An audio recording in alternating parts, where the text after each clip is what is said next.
idea noted by Dr. Deepshiga to make sense of the word quantum materials. What is quantum about it, or if there is anything quantum about it? And we have the good fortune of having assembled here in this room very many people who have made sense of various aspects of quantum materials. Okay, so we get to hear from all of them. We've said that the initial set of talks that are going on today are partly pedagogical also in nature. So that is all the students, primary audience is the students. The students can have a flavor of where this field is headed, and probably also understand how we know how to define quantum materials. So that's the broad ambit of what we're trying to do here. Okay. Just a few operational things. We have arranged lunch for everybody who's attending, and it is at CDH1, not CDH3. For those of you know where 1 and 3 are. Those of you who don't know where 1 and 3 are, doesn't really matter. People will guide you there for lunch. And the whole purpose of this meeting is that you get to ask questions, you get to interact with the experts here. So there will be a couple of tea breaks where there will be a little bit time for you to interact. But please do ask questions in the talks so that things will be clear for everyone. And of course, this room has a good sound system and all that, so sitting in the back is not that bad, but I would strongly encourage that all of you come forward and sit rather than occupying the back benches, because it at least motivates the speaker to give a better talk if they see you all eager and upfront. So there are chairs here, so please do that. So I will pass on the microphone to Dr. Deepshiga, who is the driving force behind this entire enterprise. So he can say a few words, and then we will get on without any further formal anything to the actual talks.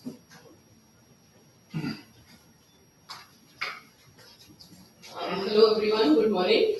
Welcome to ISET Trivandrum, and more or less whatever I needed to say has been said by Anil here.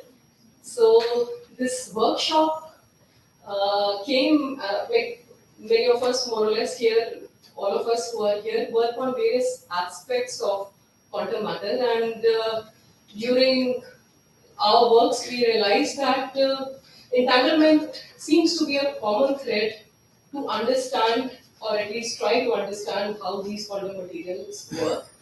And we also realized that these two separate branches of physics, mainly condensed matter physics and quantum information theory, so to say, don't have too much of an overlap. So what we thought was it would be nice if all of us could get together here, experimentalists, theoreticians, people working in condensed matter, in information science, and try to see, first of all, whether there is a common ground, and if there are measures for entanglement, how does it play out in a quantum many body system.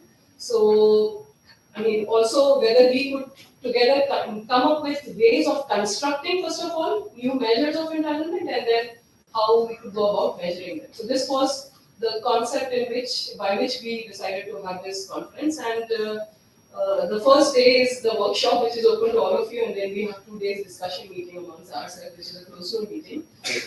So in this workshop, what we have decided is that all of us are going to give kind of pedagogical talks introducing the subject, various facets of it, from theory, from experiment, different experiments that could be used to probe various kinds of ground states and stuff. So I welcome all of you to this workshop, and I hope that all of you will have an enjoyable session. today, and at the end of the day, you will have something to take back home. So I suppose the house is full, as Anil said. We would be happy if all of you could come front. Don't be so worried and sit in the back. Please come in front. And then, so we have a lineup of 9 speakers today. We have decided to have half an hour talk each. So the talk is for half an hour, and we'll have discussion for 5 minutes after each. So it's 25 plus 5. 25 plus 5 only. So, Yes. the first one is about 45 minutes. No. We decided each talk to be 30 minutes. So that. No. You gave us 45 minutes. You gave No. us schedule. You sent. Email you sent. Okay, anyways, so the talks are going to be live streamed, and what is it? No, 25 plus 5? Yeah, 25 plus 5 is fine. I was surprised that you gave me 45. No, sorry. Hey, can you see this? 25 plus 5, so who's the... Okay. Sir, I think. Exactly. No, that is... Yeah, so Sumira and me have 45 minutes for some weird reason. Matt Smith was a clear slot. Okay. Sir, I So, think Joy has So, very kindly agreed to... that's share my the talk. first I'd session. like to give it from here. Is that okay? that's also fine. I Yeah. think it's the same thing. I made a few small changes. Okay, so we start the first talk Can by I stand there? Siddharth Lal. Okay, I'll have to connect it. Connected to this? Yes. You have a HDMI? Yes. Oh, okay. Let's hope that goes Last well. movie I saw on teleportation was The Fly, and that didn't end out very well. So, I'm a bit trepidatious about teleportation. Where am I going to land up? Let's see. Siddharth has promised pedagogy.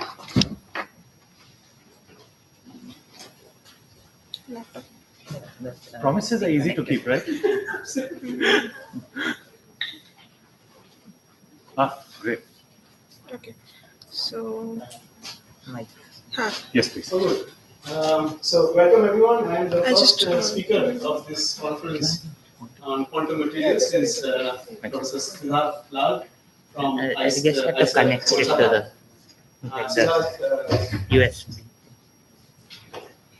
Siddharth works on condensed matter theory and very interesting aspects of it. He's a very close friend. He is a senior above me after during my days at IISc Bangalore, but an excellent physicist. So, graduate of IISc Bangalore itself. And but the floor is open to Siddharth for emergent phenomena, interactive harmonic quantum matter, and over to you. Thanks, George, and Anil and Nikshika for arranging what seems to me to be a rather unique event. When they told me about this event that they were planning, I was pleasantly surprised. People like me often end up in workshops and conferences where we present very technical, things of what we've done recently. I call it muscle flexing. I've done this great piece of research recently, and then we chat with one another, and we share notes, and we go home. Sometimes it nucleates into some collaboration. Sometimes it doesn't. The ambit of this thing that we're going to do today is somewhat different. We're trying to be somewhat pedagogical as well, as Anil told you. And as you can see, the goal for today is to define or to help you understand what is quantum in quantum matter or quantum material. Okay, so Anil for a long time has had this deep puzzle. He keeps asking us, why do you keep misusing the word quantum all the time? This is a quantum material, that's a quantum material, this is quantum matter. Why? Okay, so my challenge is to give you a somewhat pedagogical overview of how to help understand what is quantum about quantum matter. I'll try and tell you what I think are the important notions and concepts. And then, given that this is a pedagogical thing, I'm going to try and pitch familiar examples from 20th century condensed matter physics in the light of those concepts. Okay? So things that you might have actually encountered in a master's level course, but not necessarily in this light. Okay? So I'm going to try and, in some sense, set the platform for the other speakers who are going to come. Okay, so let's start with one of the simplest things out there, and yet not quite so simple: water. Okay, this is what probably leads to life on Earth. And if you think about it, a single molecule of water is a quantum object. Okay, if you could isolate it. Indeed, if you ask a quantum chemist to give you the spectrum of even a single water molecule, that's a pretty challenging problem. It has various degrees of freedom, vibration, rotational, translational. It's not that simple. Okay, and even the bonding is this thing complex enough. Now, what we do know is that if you were to take a single molecule of water and put 10 to the 23 of them together, then the properties that you're going to end up with are very fascinating. And we take them for granted, but we shouldn't. Things like surface tension, wetting. So I'm not just talking about water, but fluids in general. Okay, surface tension, wetting, viscosity, and even turbulence. These are fascinating emergent collective properties that come about when you take 10 to the 23 such constituents and get them talking to one another. Okay? And what I'm going to do for the rest of my presentation at least is to try and give you a feel for what happens if you take the same but with electrons. Okay? Now, the first important concept that I'd like to drive home that helps us understand what is quantum about quantum matter are quantum fluctuations. Okay? So, first of all, let me admit, the many-body problem is an immensely hard problem to solve. Nobody has ever been able to solve this completely in its grandest approach. Maybe nobody ever will. But that doesn't mean that we haven't made a lot of progress. Over the course of 100 years of condensed matter physics, we have made an impressive amount of progress, and there is still a lot more to go. That's why people like me are talking to you about it today. Okay? So, quantum fluctuations as the first concept. Okay? What are quantum fluctuations? Well, if you think about it, quantum fluctuations are something that we're actually very well aware of. Think about the harmonic oscillator and remind yourself that because of the wave-particle duality that is inherent in quantum mechanics, we know that this gives rise to uncertainties, and indeed the ground state energy, okay, this half h bar omega, actually, when you really think about it deeply and you do a simple calculation, you can prove that it comes from the fact that the kinetic energy and the potential energy, pieces of the Hamiltonian in that problem, do not commute with one another. So the point is that these eigenstates and their eigenenergies are actually coming from the compromise that the quantum system sets from these quantum uncertainties. Okay? And those uncertainties are what we call quantum fluctuations. So that's the point here, that quantum fluctuations actually shape interacting matter. And what we're going to talk about, interacting fermionic matter. Okay? So even the ground states or the low-lying excitations of an interacting system of electrons or quantum spins are actually being, they're emergent from the interactions of many particles and the quantum fluctuations that come out of those interactions. The next concept, which is truly quantum about this, is that quantum fluctuations actually encode patterns of entanglement within these eigenstates. Okay. Again, this is not something that you don't know. So I'll make it more clear as I go along. So let's take the simplest problem in quantum mechanics where entanglement can actually be introduced. Let's take two spin halves, okay, and let's get them to talk to one another through a Heisenberg antiferromagnetic exchange. This is the simplest Hamiltonian, and most of you would have encountered this in your MSc level courses, for sure. Okay. If you look at this problem, it has something interesting in it. It turns out that the nail-type ground states, up, down, and down, up, are not eigenstates of this Hamiltonian. That's because this Hamiltonian is actually SU2 symmetric. These spins are actually vectors, okay, that live on spheres, okay. And it turns out that they have terms of this kind, okay. These are actually the source of quantum fluctuations in the Hamiltonian, okay. And because the action of these terms within the Hamiltonian, even if you were to start with states of this kind, the actual eigenstates turn out to be linear combinations of these two. That's what we call the singlet ground state and the triplet 0 eigenstate. Okay? What is entanglement now? Now we can begin to actually take concrete steps towards understanding entanglement. Well, it's actually the property of a composite system. Okay? A composite system means something that has many subsystems that are talking to one another. Right? And very importantly, that the states of the full system, the composite system, you should not be able to write them as separable decompositions of the states of the individual subsystems. Let me make that clear. Look at this state, the singlet, which I showed you just a minute ago. There is no way you can write this as a separable direct product. On the other hand, these classical states, these are clearly direct product-like states. Okay? So there's something about this object which is called entanglement. On the other hand, that's missing in these states. So I call these unentangled. Okay? And Anil will tell you a lot more, and so will many of the others, about what entanglement is. It's generally a measure of quantum correlations within such a system, and indeed they can be non-local. Even if the Hamiltonian is talking locally, it turns out that within the eigenstates, degrees of freedom can actually be talking to one another very, very non-locally. Okay? And that's been one of the greatest surprises of quantum mechanics over the course of the 20th century. What this means, entanglement means, is that the state of one of these spins cannot be given to you without knowledge of the other as well.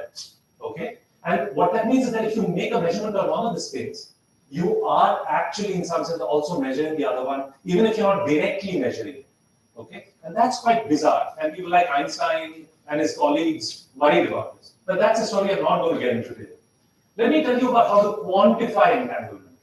This is exactly the ambit that Anil has given us, that we should try and take concrete steps towards understanding these concepts. So that means quantification for physicists. We can't just leave statements hanging in the air. So in this simple problem, let's see what it means to quantify entanglement. Okay?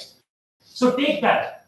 Sorry, let me just go back a bit. Take this state, the singlet state. Okay? Two spins A and B, they're in this ground state. Okay? Alright, what you do is take an outer product of these two states and form a density matrix out of that. That's simple enough. Let's just take the product. Okay? Now, what you do is, let's say, I want to trace over all the configurations of one of the spins, such that effectively I'm going to be left with some information only about one of them. So let's say I trace over all configurations of B, okay, which is why I take this density matrix and sandwich it within the up and down configurations of spin B, all right? And I get what is called a reduced density matrix, because this guy supposedly only knows about A, but it turns out that that's not really true, because this reduced density matrix now has this peculiar structure. It looks diagonal, so you will think, wow, okay, this is great, but this diagonal nature actually encodes entanglement, okay? Because when you traced out the configurations of spin B, all right, this quantum mechanicians tell us that this is what we call a mixed density matrix, okay?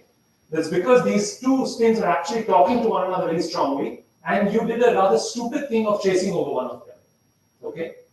So that's why you ended up in this kind of a mess. Now, what is that? How can we think about that in terms of a number?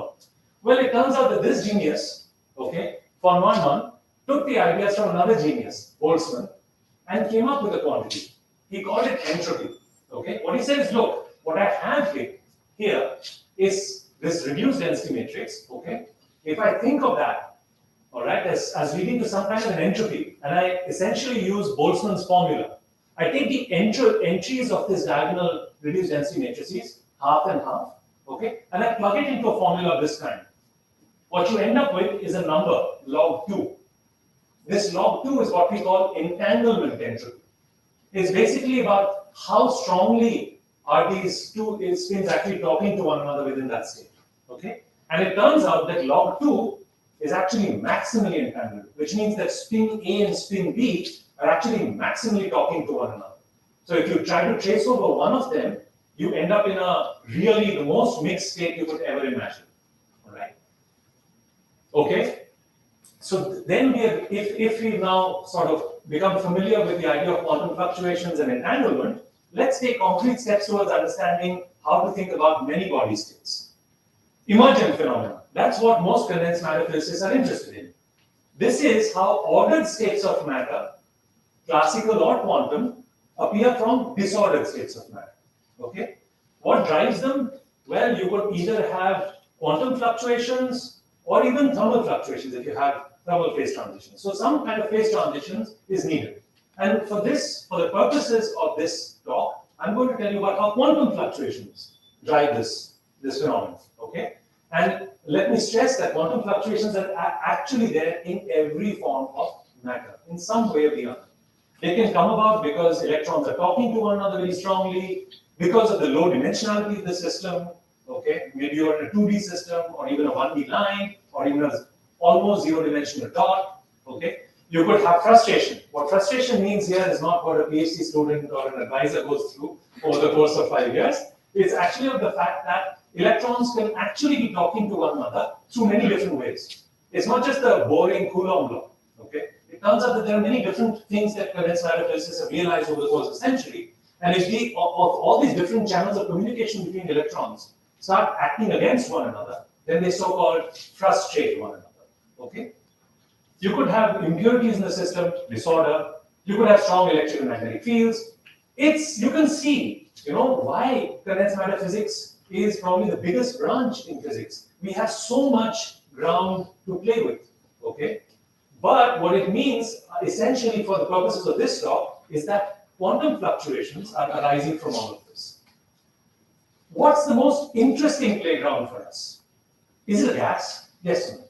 So, just a question. So, normally when we think about classical fluctuations, Yes. we can imagine the classical free energy as an energy component and an entropy component. Right.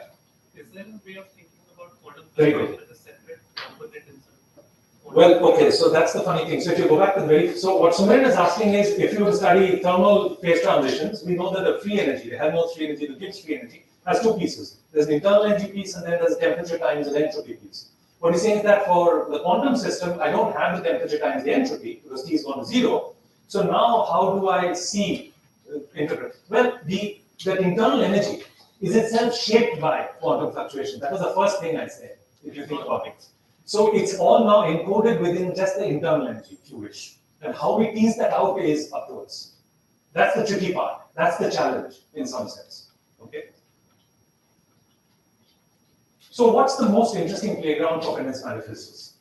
The gas? Nah, not really. Why? Because kinetic energy clearly dominates over potential energy in this system. What that means is that the interplay between these two, or the non-commutativity at the level of the operators, is not going to be very strong. These systems are clearly poor in quantum fluctuations. I mean, the constituents rarely ever meet each other. So that's not really very interesting. What about solids? Okay, fermionic solids. They're interesting, but not really the most interesting either. Because these guys are in the opposite paradigm from the gas. Kinetic energy here is the loser. Potential energy completely dominates things. So again, in terms of quantum fluctuations, these guys are not the most interesting.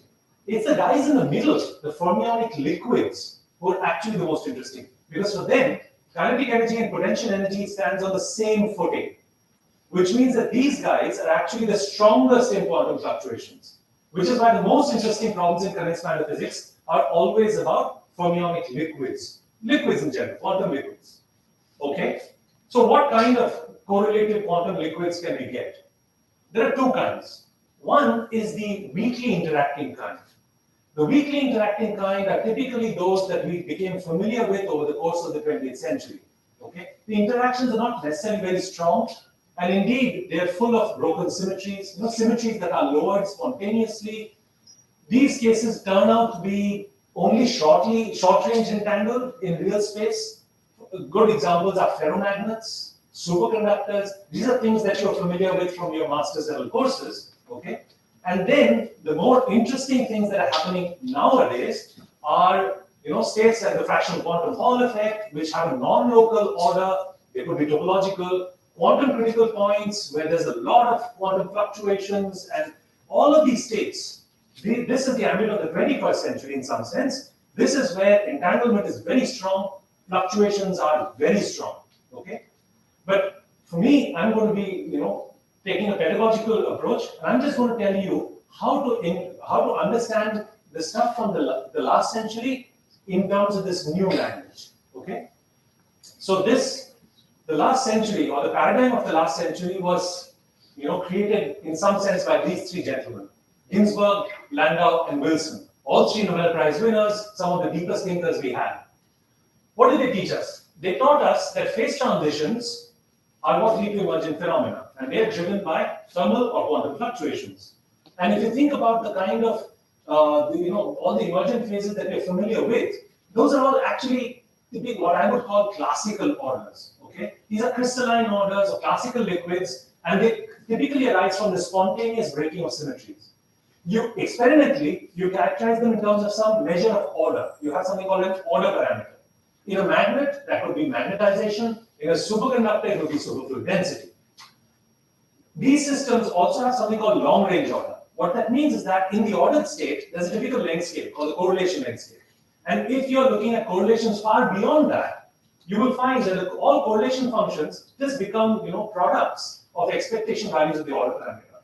So clearly, the conversation between constituents that are, further out than a certain characteristic length scale just falls off. Okay. And the other amazing thing about this way of order is the so-called number Goldstone excitations. As soon as you have a symmetry broken ground state, you typically have low-lying excitations about them that are bosonic in nature. They're collective wave-like excitations, but they're always bosonic. Okay? So this and ferromagnetism, okay, the ferromagnetic ground state and the string wave excitations, and the superconducting ground state and the supercurrent, those are very familiar examples for us from the 20th century. Now, what kind of disordered state did these guys arise from?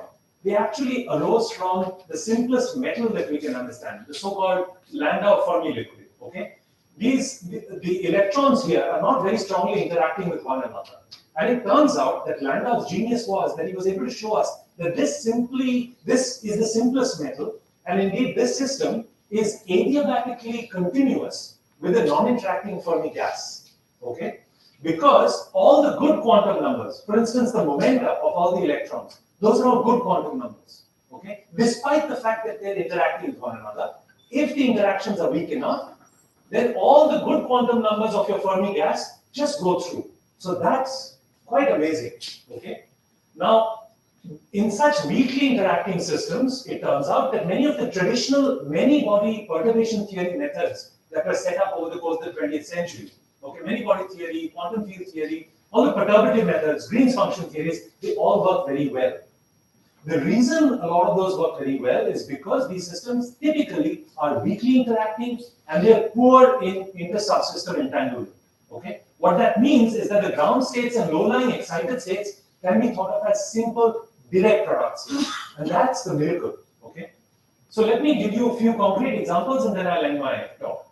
Let's look at the metal first. If you're thinking about the Fermi liquid metal, it turns out that the wave function can be written in momentum space, okay, as a direct product, where each member is just a single electronic Fock state, okay, and its occupation number, and each state is just labeled by one momentum, okay, and each of these states can either be occupied or unoccupied, because the Pauli exclusion principle allows you nothing more. So in the modern day language of quantum computation, each of these is a qubit, and this is a simple direct product state that you would get out of a quantum computer. So it's not a terribly interesting state. The miracle is that how did such a state come out even though the electrons are talking to one another? Okay, and that's the idea of the Fermi liquid. Now let's look at magnetism. In magnetism, the wave functions again are very simple. In real space now, these states are again direct product, up, up, up, up, or up, down. There is no entanglement between these guys in real space, okay? So that's again clearly a way to understand these symmetry broken states in the language of entanglement. Superconductivity. What happens in superconductivity? Even though the electrons form Cooper pairs, they go into a ground state, okay? They go into a ground state in such a way that between these Cooper pairs, there are no true interactions. So the Cooper pairs are, it's actually the ground state of the superconductor is actually a gas of Cooper pairs. So you might think, oh, that's trivial. Not quite. It turns out that the macroscopic wave function shares a common phase. And that's quite remarkable. Okay? So all these Cooper pairs share the same phase, and that locking of the phase is the only, in some sense, interaction that is there within the standard superconductor. Okay, so what that means, and this is the genius of Cooper, that he actually showed us how these Cooper pairs form. But what that essentially means is that the genius of Barwin-Cooper-Schleifer, which was to write down a wave function, is that essentially that wave function is again just a direct product. Okay, all the Cooper pairs that are formed in momentum space, either they're formed or they're not formed. Okay, just like the metal was, these the qubits. These are in some sense qubits made out of Cooper pairs, and it's again just a direct product of all these Cooper pair states. All right, and the only entanglement within this is the fact that each of these Cooper pairs is a singlet. Okay, that's the only entanglement. There is no inter-Cooper pair entanglement here.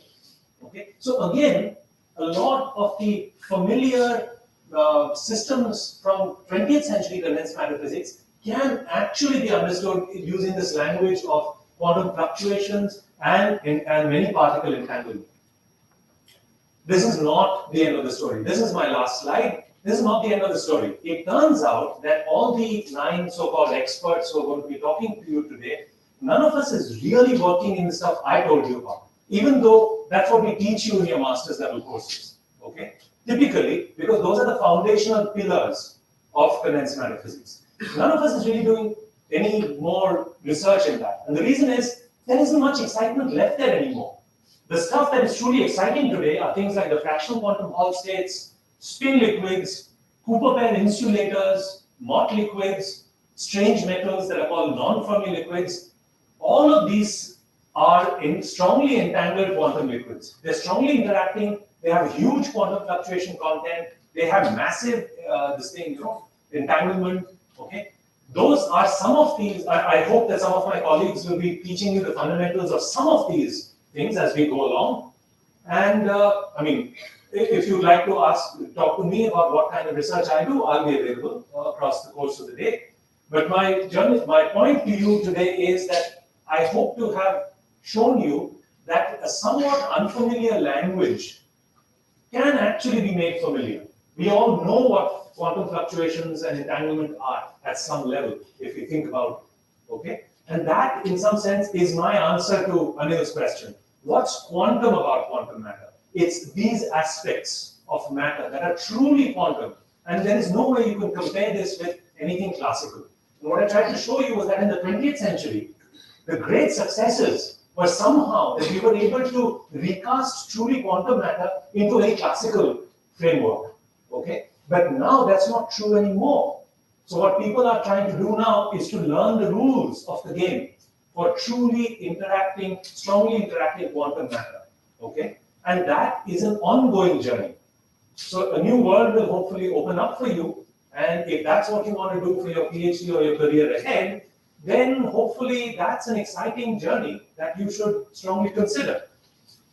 So thank you so much. This is just a brief introduction to the really bright students who've been doing their research in my research group.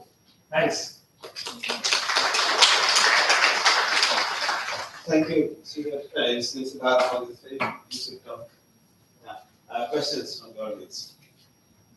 Yeah, Siddharth, very nice talk. Thank you. So I have no doubt about this question, what is quantum in these materials? But I have a small doubt about this entanglement. How do you distinguish entanglement from the correlations? We talk about magnetic correlations, electronic correlations. Right. Very good. That's actually, so the question that Prasannath has asked is one of the biggest challenges in this field. So in case you couldn't hear him, let me sort of paraphrase that. What he asked is, across the 20th century till today, we know how to measure things in the laboratory like susceptibilities and specific heats and response functions, right? Resistivities and all that. Okay, those are what we call many body correlations. Okay, how do you link those, or can you even link those to many particle entanglement? Okay, and so let me make an honest admission here that is actually one of the grandest challenges that is facing us today. So here, when I said learning the rules of the game, that is actually one of the biggest challenges that is facing us today. And I think that's one of the reasons that some of us are here today and across the next 2 days to try and see if we can build a bridge, or at least the starting of that bridge. There is work of this kind going on across the world, very few people have actually made concrete progress in this direction. And since all of you are students either here at ISA Trivandrum, or maybe you've come from Trivandrum city or from somewhere in Kerala, I think I should tell you that amongst one of the very few successes in this question is a lady who's sitting here right at the front of this audience, Professor Jeswa Nagar, who actually has shown, and I think Professor Anil Jain has been collaborating with her, and he'll talk about it as well. One of those few examples where this question was actually answered, okay, where it was shown how to link a magnetic susceptibility to a genuine measure of multipartite entanglement. And when I first came across her work, I was unaware of it because I used to think that this is just impossible. I don't think we'll ever be able to do it. I had become pessimistic. Call it my, growing cynicism. But then when I saw her work, I realized, my goodness, somebody's actually begun to make a breakthrough. It turns out that her work is one of the very first in this. So clearly, a chink in the wall is beginning to open. And thank you so much for that question. That's actually one of the biggest challenges for all of us out there, experimentalists and theorists. Because it could be that the answering this question successfully is what will concretely determine the pathway towards future quantum technologies, better, not just better hard drives, maybe teleportation possibilities, I don't know for human beings, but for other things, maybe better quantum circuitry, okay? All kinds of possibilities will actually emerge if we can concretely answer this question. So thank you. Can I have some questions from the student audience? I mean, don't worry about your questions. Any question is a good question. The answers are usually the bad ones. The questions are always good. I'm sure there are some questions. Oops, they were all sleeping.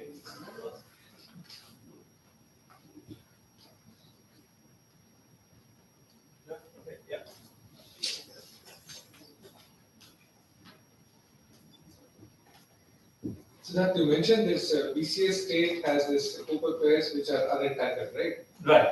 Essentially, they're unentangled. Yeah. Do we know of examples in this superconducting area where the Cooper pairs are also entangled? Very good, very good. Yeah. So it's this thing called the Cooper pair insulator. It turns out that this, so what Professor Vyatiraj is asking is, so the superconductor is unentangled, okay? But do we actually know of a state, a truly quantum state, where there are Cooper pairs, but they are talking to one another and they are strongly entangled?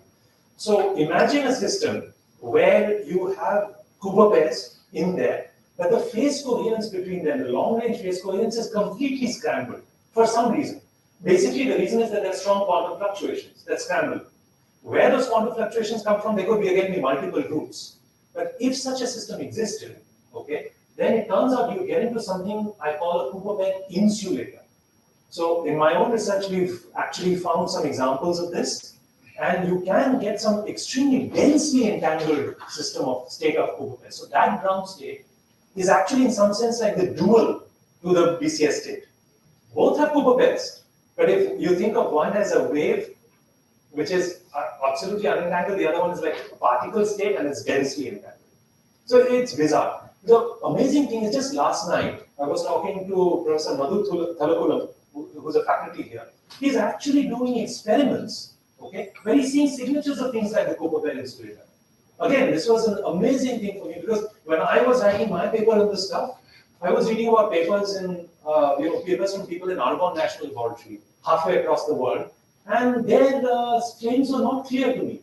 It seemed as if they were making tall claims. But when I saw Madhu's data last night, I could actually begin to see that indeed a group right here under my nose is actually getting concrete insight into this. So yeah, I mean there are such things of this kind. I call that.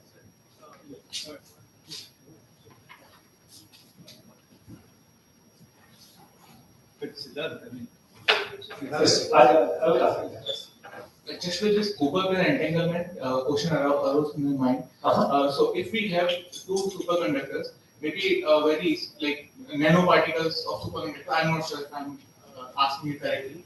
And if I take them too close to each other, they can start interacting with each other. And since there are two superconductors, there are two kind of Cooper pairs, maybe like there are two Cooper pairs Yeah. which are of different kind. Right. If they interact, can we actually Wonderful, some entanglement? wonderful question. Wonderful question. So let me tell you. So this is the kind of creativity that we need to do. So it turns out that there's a pessimistic answer to this and there's an optimistic answer to this. The pessimistic answer is that in the 20th century, a Nobel Prize was won by a young man called Brian Josephson for his PhD, which is just 27 pages long. Can you imagine that? Okay, he just did one calculation and took home a Nobel Prize. But his answer was somewhat pessimistic. What he showed is that if you take two superconductors together, the interaction is again, it doesn't have to be of the kind that lead to entanglement, because the phases of these two superconductors, they can lock. They don't have to be equal, but the difference between them can be maintained. And then if you put them into a quantum, into a circuit, just put a source drain bias across them, you can actually get Cooper pairs to jump across the junction. So imagine that you create a junction and you have an insulating barrier between them. You can have quantum tunneling of Cooper pairs across the junction. So it's the good old first person quantum mechanics tunneling problem, but with Cooper pairs. It turns out that that's not what you're looking for, because that guy doesn't actually entangle the Cooper pairs in these two superconductors. So what you really need is something beyond just Josephson interaction between the two superconductors. What that is, I'll leave you to think about. And if you'd like to talk to me about it, we can discuss it outside. But the pessimistic answer is that 20th century physics didn't really show us how to do it. In fact, Josephson, qubits are being made. Quantum computers are being made by Google using Josephson's idea. The funny thing is that doesn't lead to an entangled state, in some sense. Okay. So what that truly entangled state would be and what interactions would drive it, that remains quite an interesting challenge. An open challenge for young people to do a PhD on. Maybe the next Josephson will emerge from that, answering that question. Sridhar, you had a question. I think it's a similar one. Okay. I mean, there should be some weakly interacting systems which are strongly entangled. So Sridhar's question is, are there weakly interacting systems that are strongly entangled? Good. So my point is that if this exists, I don't know too many of them. If it exists, then it's the correct way to look at it would be that they have strong quantum fluctuations. That's what gives rise to strong entanglement. So for some peculiar reason, even though the system, the constituents are talking to one another weakly, the quantum fluctuations in the system are very strong. Okay. No, I agree. But typically, what we observe in condensed matter physics is that if the constituents are weakly interacting with one another, the quantum fluctuation content in the system is very weak. So what you're asking for is somewhat unanticipated. Right. I mean, there's no theorem that rules this out. Right. But in the sense that entanglement all said and done, it's a kinematical statement, right? It's nothing to do with the Hamiltonian issues. That's what's not clear to me. So what I'm pitching here is that looking at the Hamiltonian and looking at entanglement of the state space, these are actually just two flip sides of the same coin. In the Hamiltonian, you actually look at quantum fluctuation content. In the state space, you look at entanglement, but they're actually telling you the same story. That's my pitch. Yeah, so you look at a strong entangled state. Yes. Ask the question, can it be a ground state or something? Well, actually, no. So it is the singlet, the two-spin singlet. That's the most entangled thing in the universe. And it just comes from the fact that there's an antiferromagnetic interaction between those two spins. That's it. And it has strong quantum fluctuations. In fact, to answer your question, let's just go back to that problem.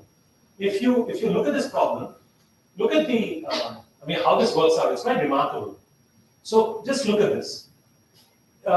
If you look at these states, ask what is the ground state eigenvalue of that. That's a trivial problem in quantum mechanics, right? Minus 3j by 4. Look at the energy not the eigenvalues, but the energy content of these guys. That's just minus j by 4. So it turns out that quantum fluctuations radically lower the ground state energy and stabilize this guy. Okay? So I will repeat my claim. Entanglement in this system is actually just another way of looking at what quantum fluctuations are doing to reach the true eigenstate, and they're strongly stabilizing.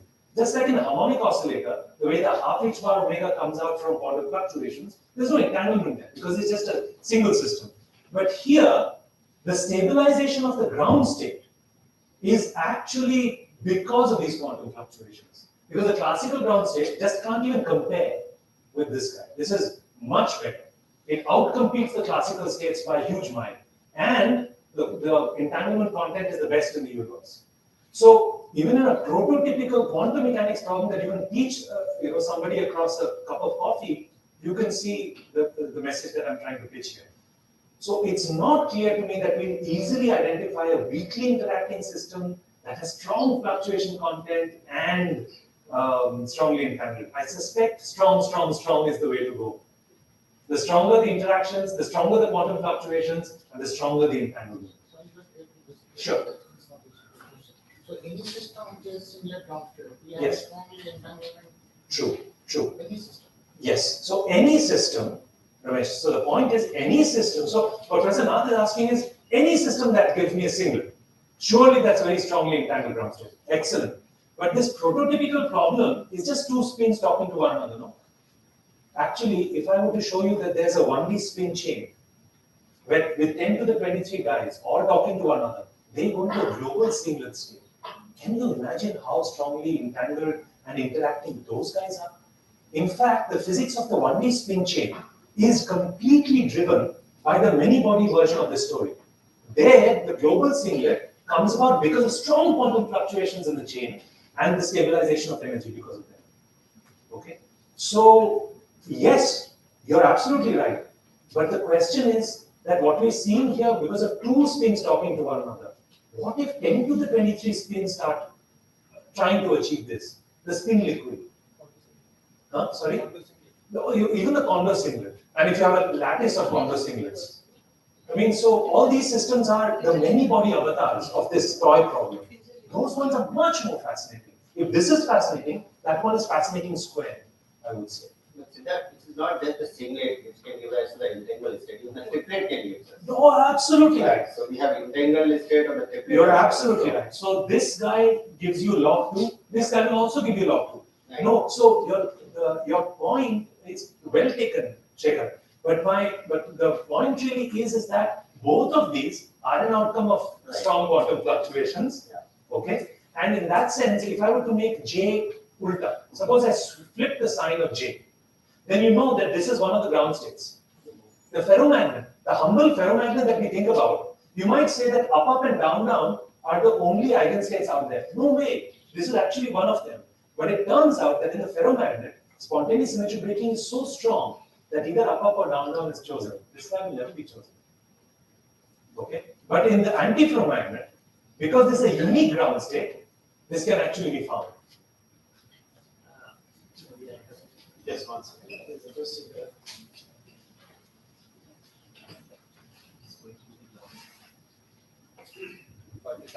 Sir, I have a doubt in entanglement itself. Okay? When we say a system is entangled, we just say that the way the wave function can be written as a product rule or not. That's right. So, what exactly we are quantifying in that? When we Right, say right. it is a, Right. we can Of course. quantify the entanglement. Very good, very good. So in some sense, okay, so Anil, your Professor Anil Shaji can probably answer this and probably will answer this much more strictly. I'll give you a humble condensed matter physics lowdown on this. There is no universal measure of entanglement, it turns out. That's in some sense maybe the bad news if you wish to look at it. I think of it as good news because there's always scope to play. Okay? Entanglement is a notion as far as I am concerned. It's the fact that if I have 10 to the 23 degrees of freedom or talking to one another, the general eigenstate that I can write down is a tensor product. Okay? Not a direct product, but a tensor product. Okay? And the weights of that tensor product are actually encoding for me how strongly are these guys all talking to one another. Now you pick your favorite measure of entanglement, and Anil will introduce, I've shown you entanglement entropy, Anil will show you some more. Okay?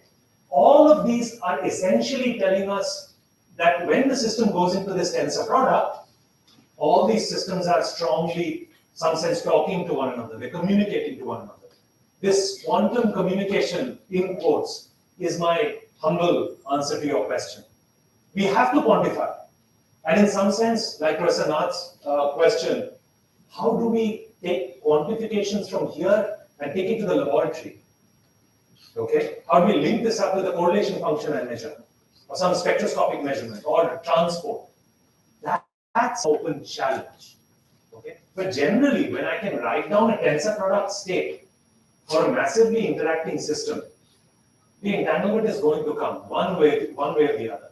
Until you find a basis in which the tensor product becomes a simple direct product. If you find that, great. Then in that basis, the system is untangled. But the standard basis, the standard meaning what we call the computational basis, the subsystems. In terms of them, usually the wave function is a tensor product. So then what it's telling you is that all these subsystems are strongly entangled with one another. Okay. If this didn't make sense to you, we can discuss it outside. Okay, we have one last Yes. Siddharth here. Yeah. It's very notional that when we talk about quantum entanglement or quantum fluctuations, we talk about very low temperature or even T equal to 0 Kelvin or quantum phase transition. Right. But how do you explain that quantum entanglement in terms of antiferromagnet?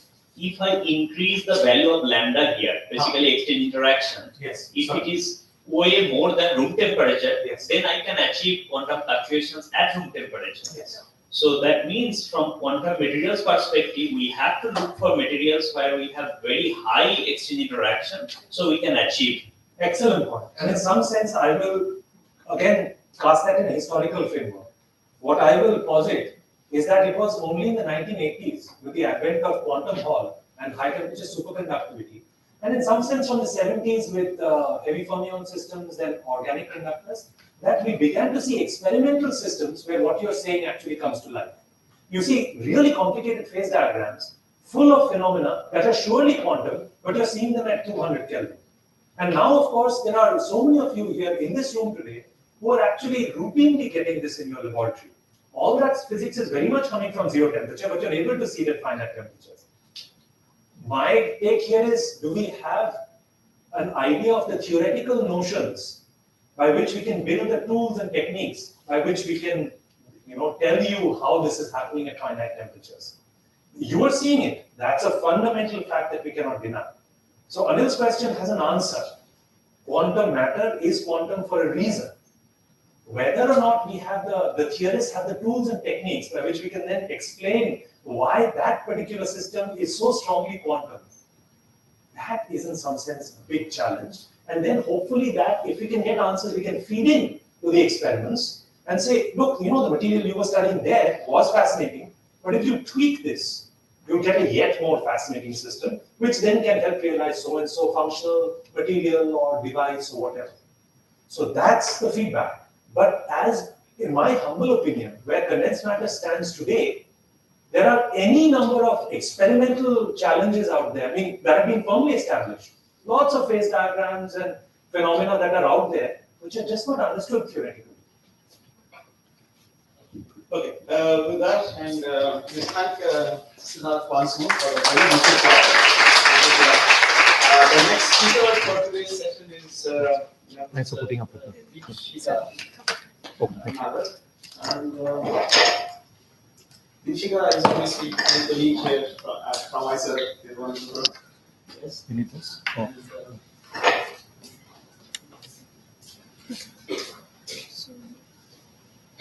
Dipshika is a graduate of CIFR Mumbai and a very able experimental physicist.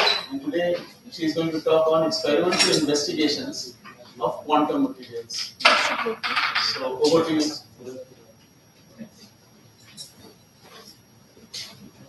Yeah,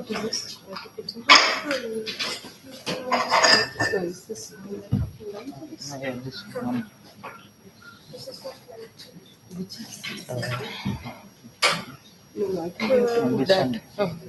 So this all your plugin is still in there.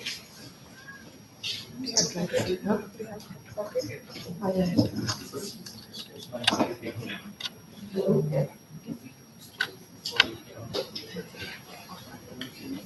Like this.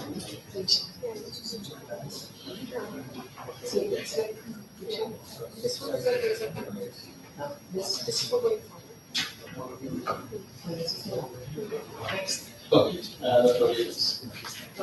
Thank you very much, John. So the last talk was, I would say, very, very nice. Siddharth has set the field very nicely, and what I'm going to do now is whatever he has said till now, I'm going to give you a experimental perspective of the same thing, answering the same questions. And what we will find is that there will be a fair bit of overlap between each other's talk, because we are trying, all of us are trying to do the same thing. So let me start.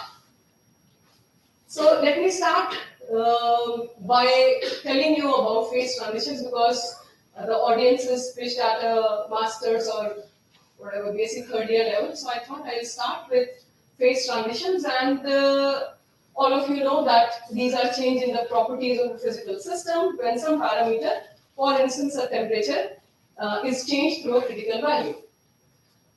So this is Sumran's question. So how do you get phase transitions? Normally all of you are aware, you've done this in thermodynamics, that there is a free energy, Helmholtz free energy. It's of this kind, U minus Ts, where U is the internal energy and Ts is the entropy term. And you know that when you are at high temperatures, the entropy wins. So typically one is in a disordered state, and if you reduce the temperature, internal energy wins. And there will be a temperature intermediate between the two when the system is going to change its ground state from a disordered state to a ordered state. And therefore, at some critical temperature, you will have what is called as a phase transition, and we understand it as a classical phase transition because it is induced by temperatures. So, Siddharth also showed to you example of a water. I'm also showing you this water ice transition.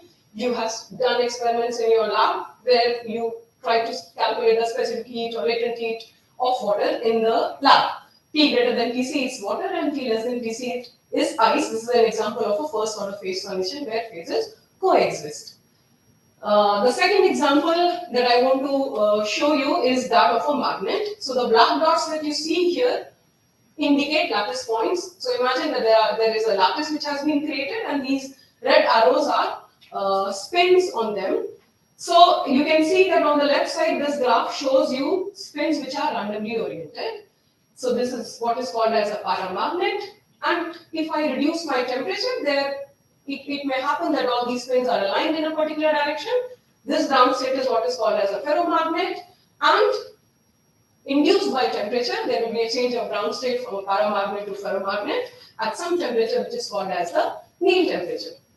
Okay, so this is an example of what is called as a second order phase transition. It's a finite temperature phase transition. And suppose I define some quantity which is a summation of these spins. I plot and I call it magnetization and plot it as a function of temperature. What one finds is that there is a reduction in magnetization as I keep increasing the temperature, and at some critical point there is a phase transition happening from an ordered state to a disordered state, right? So this is a second order phase transition where the order in the system changes continuously.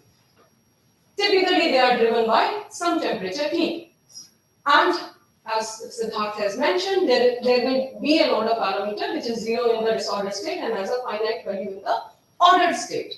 And one defines critical point where correlation of the local order parameter diverges by this relationship here.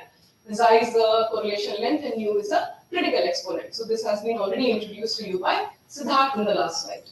So now also what he said, so suppose I want to understand the effect of quantum mechanics on these finite temperature phase transition, right? That's a fair enough question because I want to understand what happens if I go to absolute zero of temperature. What is your estimation if I go to absolute zero of temperature? Will the matter freeze? Do you think that the matter is going to freeze if I go to absolute zero of temperature? Right? That's a fair enough question to ask anybody. And the answer has already been given by Siddharth. If I have a collection of microscopic particles, do they adopt a stationary arrangement to minimize the potential energy? And the answer, as we already know, is no. Why? Because Heisenberg uncertainty prohibits me doing that. And quantum mechanics provides for the existence of a zero-point energy, right? The quantum harmonic oscillator problem was also introduced to you by Siddharth. All of you have seen this in your graduate courses, right? It's a quantum harmonic oscillator potential, and you see that energy is quantized, right? And as all of you can also see that that there is a 0-point energy associated with a quantum harmonic oscillator even at n equal to 0. And because of this 0-point energy which is there in any matter, you will have manifestations of this in real systems. Okay? So if I have a particle with some mass m in some volume v, the 0-point energy of that is given by this expression here. And you will see that because of this, there is an effect of this 0-point energy in finite matter at finite temperatures. And I'm going to give you examples, 3 different examples where you see the effect of this 0-point motion in real life. So the implication of this expression is that energy increases with small mass and molar volume. Okay. So the first example that I gave you is that of helium. So this is a plot of energy versus molar volume of helium-4. If you do this calculation, you will find that the solid phase of helium should be stable at around 10 centimeter cube per mole. Okay. But if you incorporate 0-point energy on top of this, what you find is that the ground state is actually a liquid for helium. It's not solid anymore. And therefore, such large 0-point energy gave rise to 0-point vibration amplitude, making the liquid phase more favorable. So, as many of you must be aware, helium is a liquid at normal temperatures. It needs around 25 bars of pressure to solidify helium. So, therefore, liquid helium is called as a quantum fluid or quantum liquid because the effect of 0-point fluctuation is such that it makes the helium to be a liquid even at ambient pressures. So in the right figure, the solid eventually wins or what? Sorry? In the right one, the solid eventually wins? No, the right figure is if you do not have any 0-point energy. If you do this without any 0-point energy calculation, you will find that the ground state is solid. It means in the other one. The liquid is the ground state, right? Lower energy. So the smaller molar volumes? Eventually or not fixed. So as you crank up the pressure, eventually You will have to apply a huge amount of pressure And then around the solid 25 to solidify it in order to reach it. Yeah. That's okay. It's nice. So helium is called the quantum fluid because it exhibits a phenomena which is called as superfluidity, which is a fluid which has zero viscosity below 2.17 Kelvin. And what are the consequences of this? There are these things that you see in helium. It has no bubbling. It has a superflow from a bottom. If you put it in a porous medium with ultrafine porosity, it flows up against the wall of a container.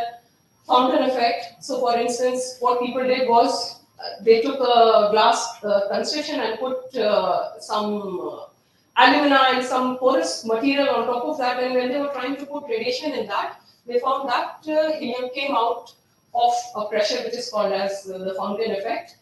And I think in the light of time, I will skip this graph. Here, this is basically a video of liquid helium. I don't know, maybe I should play this. Sorry. So here, actually, experimentally, I don't know how to. So this really shows you the effect of quantum fluctuations in this material so fantastically. At even lower temperatures. This rapidly evaporating liquid helium cools until at 2 degrees above absolute zero, a dramatic transformation takes place. Suddenly, you see that the bubbling stops and that the surface of the liquid helium is completely still. The temperature is actually being lowered even further now, but nothing is happening. Well, this is really one of the great phenomena in 20th century physics. The liquid helium that turned into a superfluid, which displays some really odd properties. Here I have a beaker with an unglazed ceramic bottom to a off-white rock. Ordinarily, this contained the tiny pores component of the helium. But the moment the helium turns superfluid, it leaks through.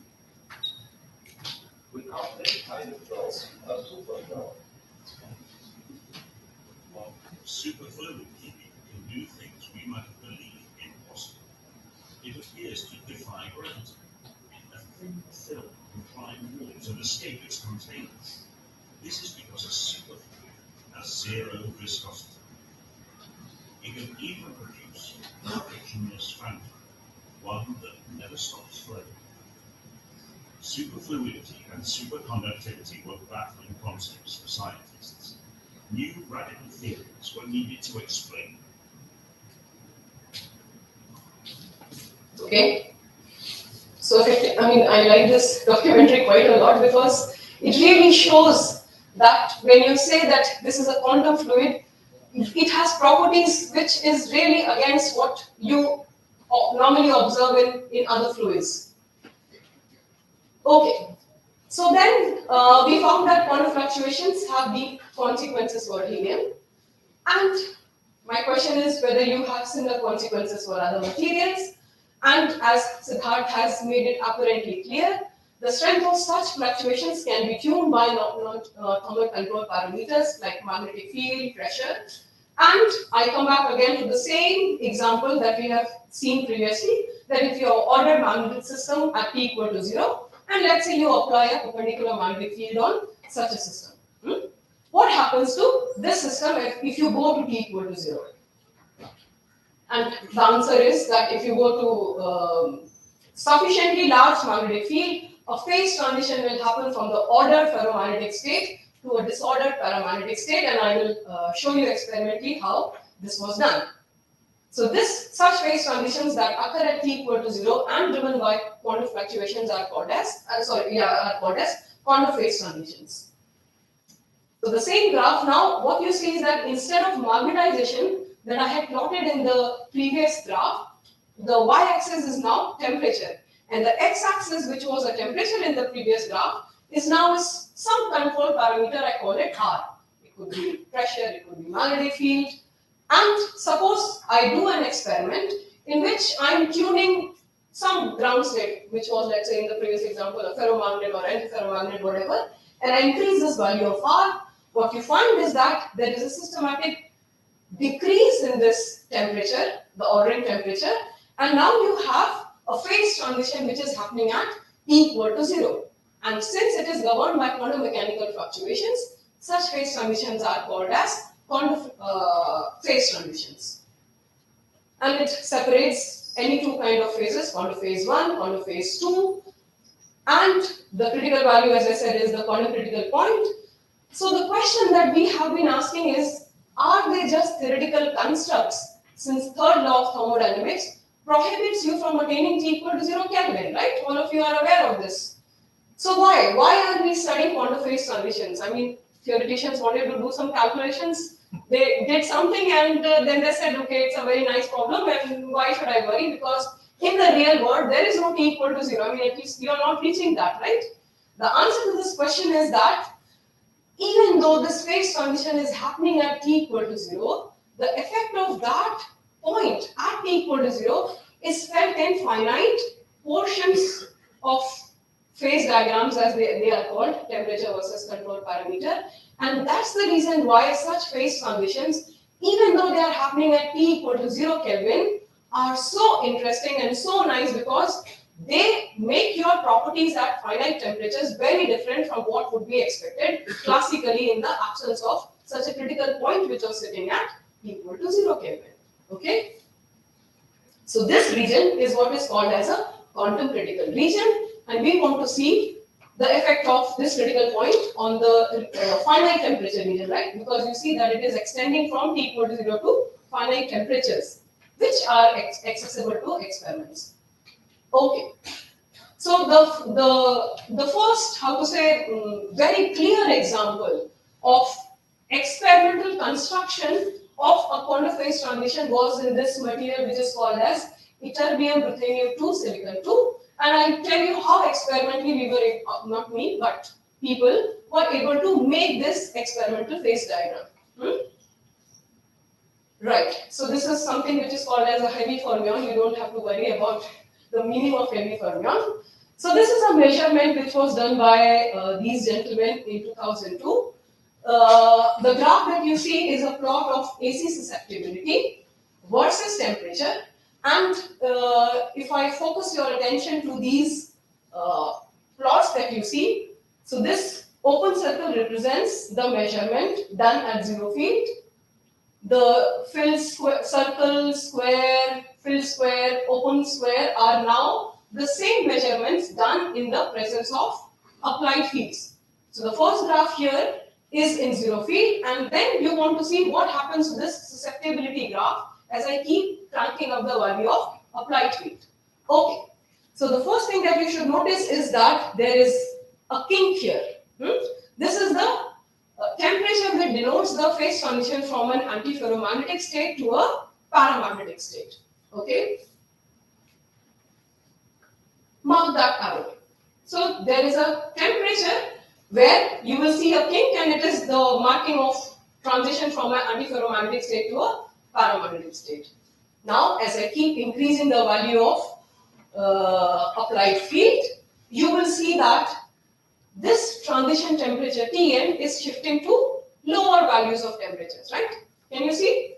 So earlier it was happening at around some 80 millikelvin, then it starts to shift to some 60, 40 something, and by the time we have reached 0.05 Tesla, you see that there is no kink left in this AC susceptibility graph anymore. What you see is a divergence of AC susceptibility, right? So we call this field as a critical field. It demarcates a phase transition from some antiferromagnetic state to some other state. So what is that other state is what I will show you in the next graph. But what I am trying to tell you is that experimentally you're measuring AC susceptibility and finding out the temperature at which this transition happens, and you find that at some temperature this diverges. So now what Gegenwart and all did was that they took this transition temperature and plotted it as a function of field. So Anil keeps asking or saying that he doesn't know what is a phase diagram. This is what an experimentalist called a phase diagram. X-axis is some parameter, field or pressure or whatever. Y-axis, in this case, is temperature. It could be any other parameter. So what they have done is that they have marked the evolution of this phase transition temperature. And what you find is that as I keep increasing the value of applied field, there is a decrement in this mean temperature. It goes down, down, down. And because you can't reach T equal 0, but the expectation is that so it's fitted to some curve, and you find that it around 0.54 Tesla, 0.5, yeah, 0.7. something, yeah, 0.7 Tesla or something, it goes to 0. The mean temperature goes to 0. Okay.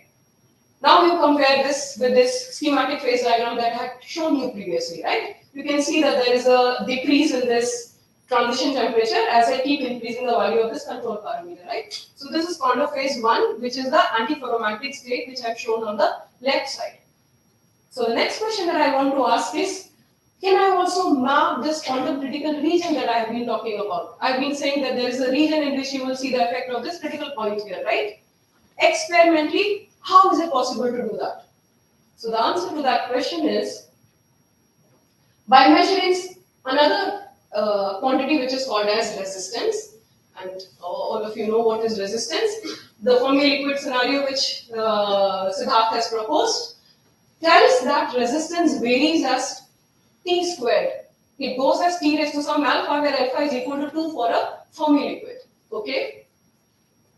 So if it happens that I'm measuring some material and I find that this parameter starts to vary from alpha equal to 2 to some other value of alpha, then we will say that it is a non-Fermi liquid, in the sense that it is not a Laus thing, and I don't know whether we have a real understanding of whatever, but alpha is not equal to 2. If alpha is not equal to 2, we say that it is not behaving as a Fermi liquid anymore. Okay. So now the same people, what they did was they measured resistivity as a function of temperature, and what they find is that at B equal to 0, so you observe this transition temperature Tn, right? So what you find is that when one is below this transition temperature, if you fit this, R goes as T squared. Okay? But as soon as you've reached the transition temperature Tn, R has stopped to go as T square, and above the transition temperature Tn, this alpha has a value which is different from 2. So it differs from 2 above the transition temperature. Okay? So the first thing is that at the temperature, the resistive behavior changes from T squared to some T raised to alpha, where alpha is not equal to 2 anymore. And then... So this happens at Neil temperature. Sorry? This exactly happens at the Neil temperature. This happens exactly at the Neil temperature. But, okay, this cone is, it's within the, it coincides with the Neil temperature, is it? So it's just outside. Just wait, Shreya, you wait for 4 more. I will give the answer to this. But you are saying that it actually starts there. The quantum effects begin as soon as you cross the Neil.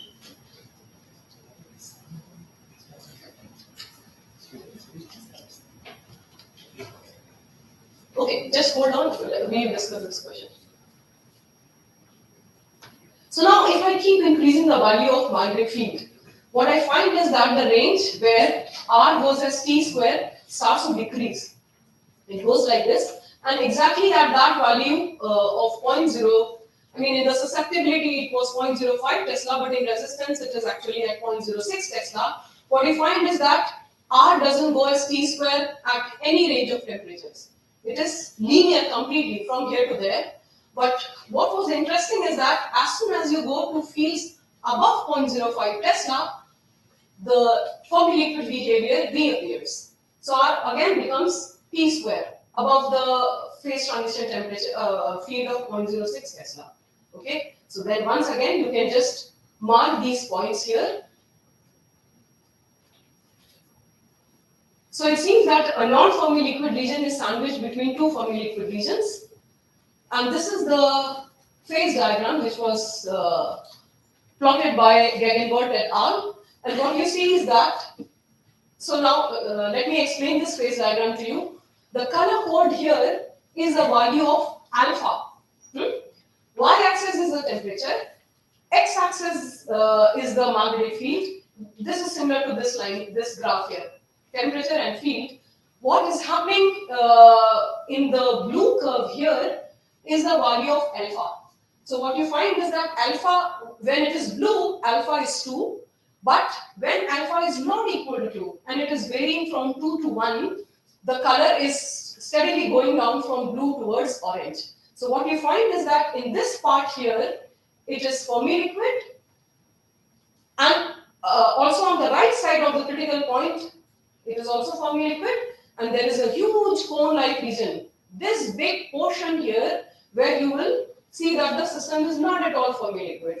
Alpha is not 2 anymore in this big part of the phase diagram, and you see that it has this very nice shape of a cone, and this is the finite temperature cone region that you find in heavy fermions. So this was the first real clear-cut example of experimental proof of criticality and quantum critical cone that could be seen in a real material. So it was not only a theoretical construct, but you could see the effect of that in a real system. Okay. So now the third example that I wanted to show to you was by actually investigating the temperature dependence of resistivity in some standard metals, for instance. Yeah. So let me go through this very, very quickly. Resistance, as you know, all of you know, is opposition to flow of electrons, and there will be scattering events in a real material, which will be limited by the mean. Sorry, yeah, 200 questions. So in this previous cone phase diagram at very high temperatures, let's say 10 Kelvin, 20 Kelvin, what do I expect? 10 Kelvin. So the thing is that at some point, you know, the classical phase transitions would take over. And what would happen to the resistivity then? It should go as T square over a large. T square. Yeah, more or less T square over the entire. It will be linear in T. Yeah, very high temperatures it will be linear in T, very high temperatures. But till you are in the Fermi liquid regime, it will be T square, and then when you go really very high in temperature, then it behaves. This was the next slide that I was showing in resistance, that it will actually go linear as Kaushik mentioned. So as I said, in a real solid you have imperfections, that is vibrations, all of them lead to scattering events, right? So rho varies as t raised to alpha, and as I said, alpha is going to give me a lot of information about the different scattering mechanism that exist in real materials, right? So for instance, Joy here works a lot on metals and materials which have different temperature variations of resistivity. So as Sumiran and Kaushik asked me just now, at very high temperatures, resistance for metals will be behaving linearly. They are going down linearly in temperature, right? And this, okay, let's forget what it means. So that there is independent phonon vibration in the system. And at reduced some Debye temperature, you will have a acoustic phonon and electron scattering. That is going to result in a decrease or the change of behavior of rho from t to t raised to 5.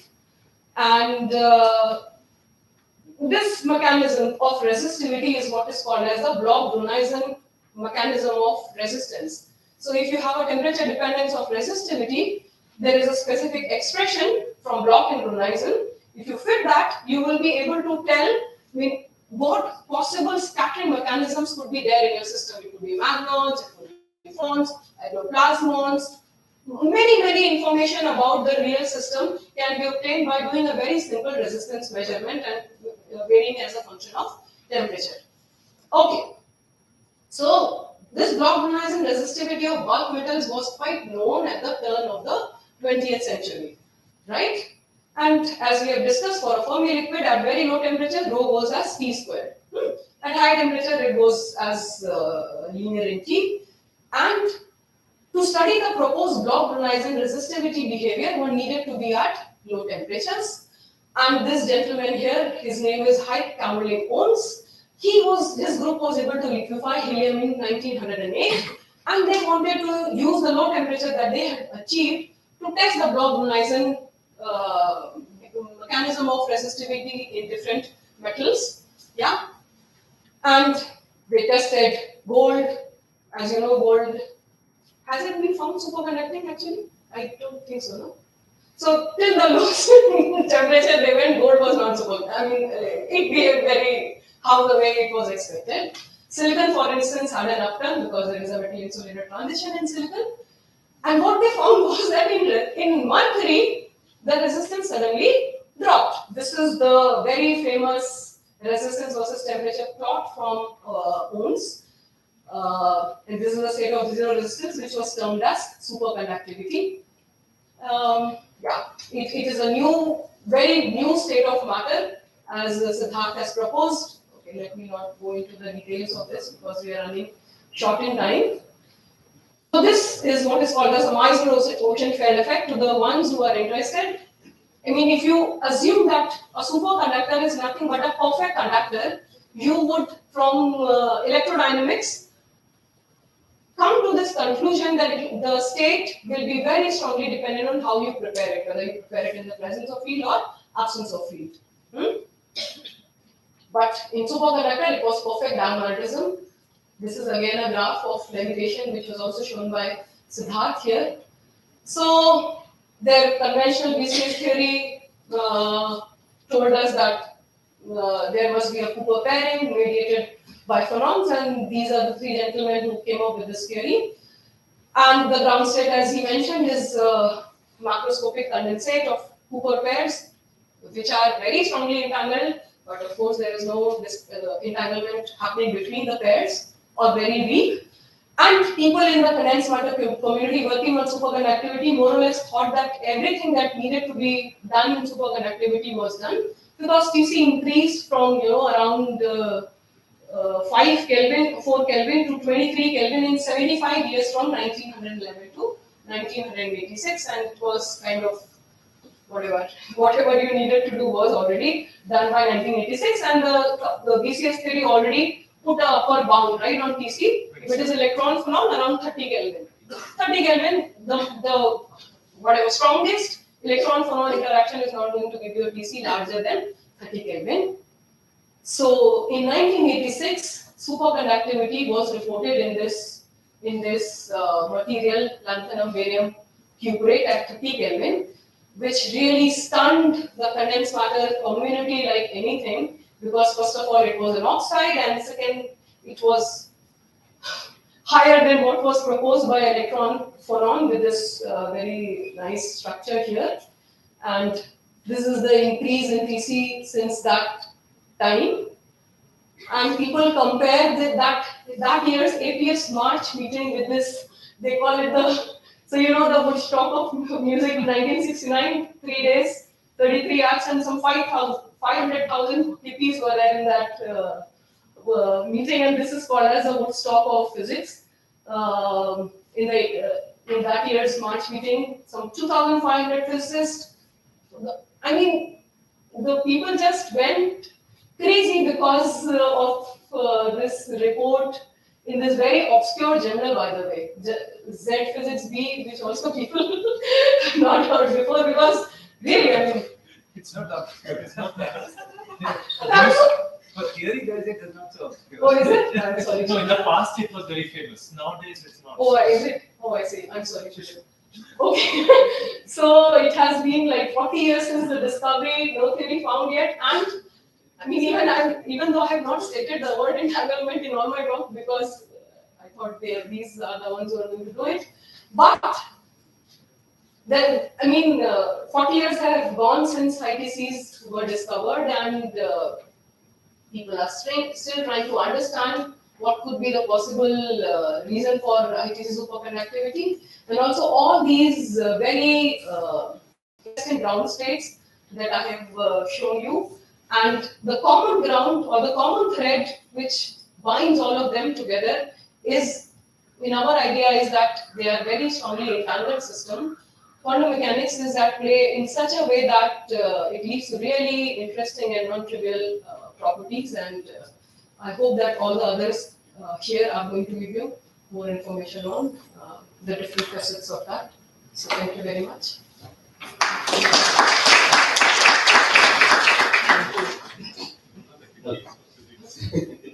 Thank you for the piece of physics, yes.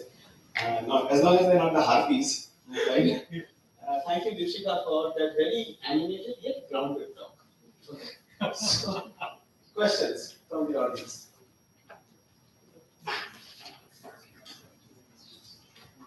No one?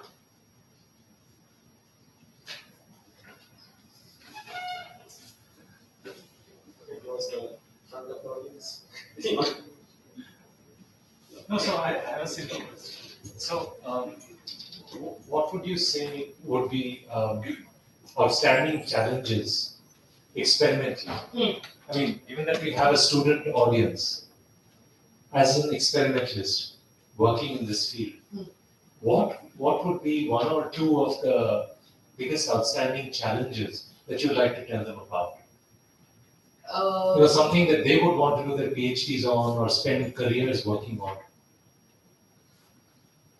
Okay, so that's not a very, what to say, a difficult question actually, and I don't have a very simple answer to that. So, as I said, you see, we are trying to understand these strongly correlated electron systems, as we call it, and we are trying to see if, as you've mentioned previously, and if entanglement is like the common thread which binds them together. As also Ramesh asked this question, experimentally, if I want to really now quantify whatever entanglement we are trying to say. So one thing is that, as I realized, and maybe Anil can also tell more about it, is that one, there is no particular measure of entanglement. I mean, even in bipartite entanglement, we don't kind of say that, okay, this is the correct measure. But even if you do that, how are you going to compare those measures with a thermodynamic quantity? So like you measure AC susceptibility, you measure DC susceptibility. For susceptibilities which can be written in terms of correlation functions, definitely you can do such measurements. And I'm saying that there are these non-thermal control parameters. So now if I want to apply a very large pressure, So if you measure susceptibility, what you do is you make a coil, right? Now in that coil, you put your nice little small crystal, and on top of that, you want to apply a large pressure, or you want to apply a heat gradient along a certain direction. These are experimentally very challenging to do.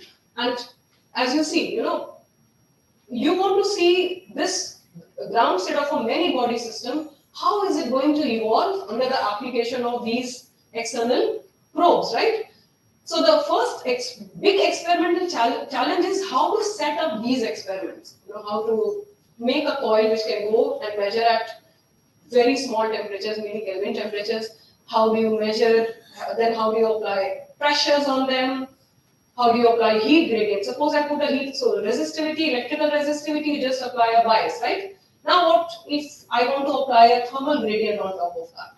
And if you want to measure really large correlation between multiple particles, and you want to measure what are called as dynamic susceptibility, what are good options for that? So like resonant inelastic neutron scattering, or inelastic neutron scattering, or NMR also, which measures such dynamic susceptibilities. These are not things that can be done in the lab, which require big facilities. But if somehow we are able to come up with comparable measures which can actually give quantities which can be done in the lab itself, that would be very great. So yeah, they are all very, very challenging problems. So you make your materials and one technical question. That YBRS to SI2, the phase below the critical point, is actually an antiferromagnet, right? But it's an antiferromagnetic metal which shows exactly Fermi liquid behavior. How does it do that? Because, as I said, R is going as T squared. No, that is okay. That's fine. Yeah. Meaning, if you freeze the charge degree of freedom and you get an antiferromagnet, are there other charge degrees of freedom in the system, like kind of a multi-orbital system where some of the orbitals have become magnetically ordered and you get a neat temperature, and the other orbitals are still free and you get a conduction mechanism which is the same as a Fermi liquid metal? So is there a kind of a Fermi surface transition happening there, that some of the degrees of freedom are becoming frozen and so the Fermi surface volume is decreasing? Is that the idea there? Because normally an antiferromagnet should not have a...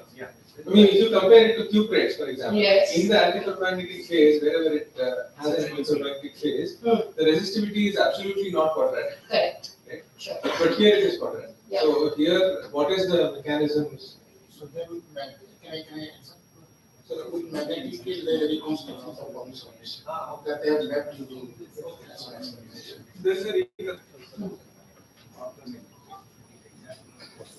Jessica, you said that there is no theory for two phases that we know. But do you think this idea of quantum entanglement that we are now playing with, will it give a lead for the other one? Yeah, there are too many theories, but not the well accepted, not the well accepted one, no consensus, right? So this you are posing the idea of the quantum entanglement in these systems. Will it lead to some theory for? Well, that's a $1 million question. You're asking me if a possible theory of multipartite entanglement could give rise to high temperature. So there are various constructs which actually do this. So for instance, in the next talk we will discuss. We have measures for multi-party entanglement, and they do seem to be, so basically what we do is measure something or estimate something which is called as a Fisher information, and there are scaling relationships for that. So if those scaling exponents are positive, they say that it's a strongly entangled phase transition. Now how exactly that strongly entangled phase transition is related or could be giving rise to high TC superconductivity, I don't know, but there are various theories which actually do that. So that sorry. In this picture, from what I understand, that at that point, the material behaves as at zero temperature, it transitions from this antiferromagnetic to paramagnetic, right? At At this value of sorry B, yeah, at that value of B. at this value of B. So, does that give some kind of advantage in higher temperatures? Because practically we are not going to be in this, or is it just an evidence of this quantum, like the quantum nature of Yes, so right. When you are at this point, of course, we are saying that the resistance is going in a certain way and there is a presence of critical point which is here. So, this is a characterization of the system that, at finite temperature, it is behaving in a certain fashion which is not understandable by the standard theories. And then you try to back calculate or rethink about your system as to why it must be doing what it is doing. Namely that it is an antiferromagnet for a particular value of field. It becomes a paramagnet at some other value of field, and there are regions where it is an antiferromagnet and a metal-like antiferromagnet, but this metal is not exactly a metal that we understand from this non-interacting Fermi-liquid theory that Siddharth was talking about. That is the point. So below here, it is Fermi-liquid and antiferromagnetic.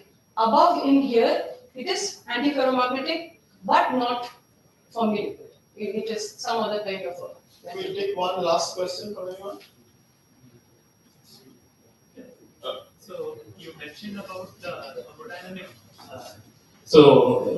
In response to Siddharth's question, you were saying that how to connect thermodynamic probes to entanglement physics is a hard problem. But what about local probes? Can they be sort of connected to entanglement properties? Right. So what we understand till now is that there are these measures. They have been constructed for specific magnetic systems. So, for instance, a one-dimensional dimer, like what he was replying to Ramesh's question, one-dimensional dimers which comprise singlets. For them, there are couple of measures of bipartite entanglement. They are called concurrence and entanglement of formation. These have been correlated with susceptibility, magnetic susceptibility. Okay, and we have also been able to correlate these with specific heat, but only for a very specific Hamiltonian. For them, the density matrix was calculable, and from that density matrix, we were able to connect it to magnetic susceptibility and specific heat. And as I think he was asking, in the particular experimental system that we actually used to show that the exchange coupling constant was fairly high.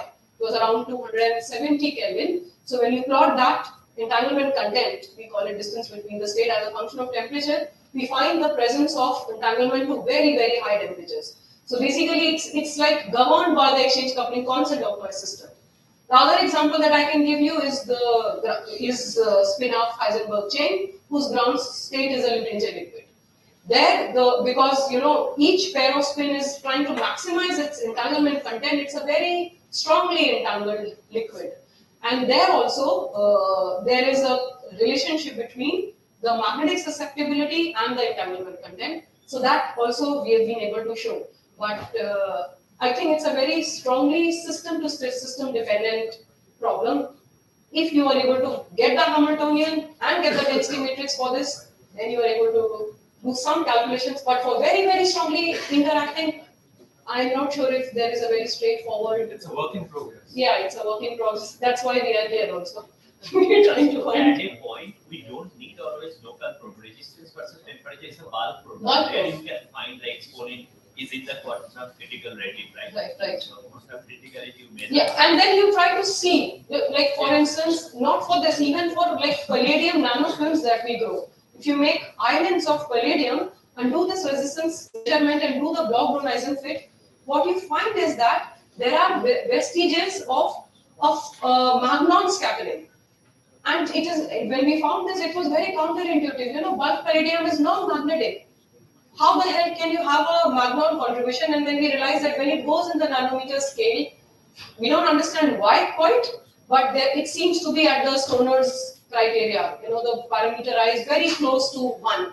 We found 0.87, and then you back calculate. Possibly this could be happening. Possibly that could be happening. Okay, we'll take one last question. That's it. I just want to ask one thing. In the quantum-based transition, the epsilon, the value of epsilon that you plotted here, Alpha, yeah. is t to the power. Alpha. So this quantity epsilon, is it sharp in the change when these transitions occur? Like this epsilon should go from 1 to 2 sharply, or it is a gradual change Yes. that occurs? First thing. I'll answer that question now first. So you see this previous graph here. So if you do a fit of resistance to temperature in this range, you find that R is going as T square. Now you keep increasing the value of heat, R is going T square in this range. Now you do the same fit in this range. Alpha is not 2, it is some number. Keep doing it. So it depends on the value of field that you applied.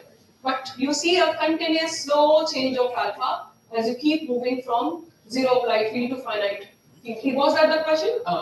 Just like in classical things, when water converts to ice and ice converts to water. No, it's a second order phase transition. It's not a first order phase. It's not a sudden discontinuous jump in a first order phase. Okay, with the interest of time, we'll call this session to a close. Thank you again, Deepshika.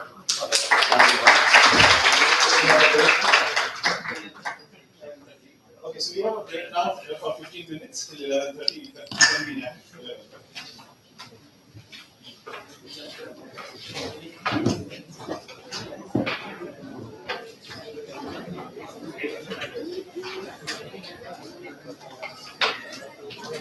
Can we end the live stream now? No, not now. After during lunchtime we will do. No, they have to okay, we have a lot of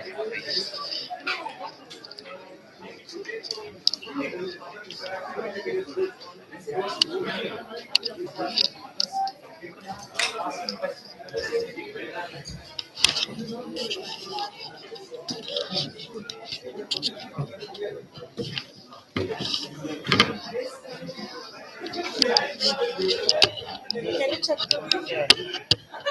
Okay, the problem is.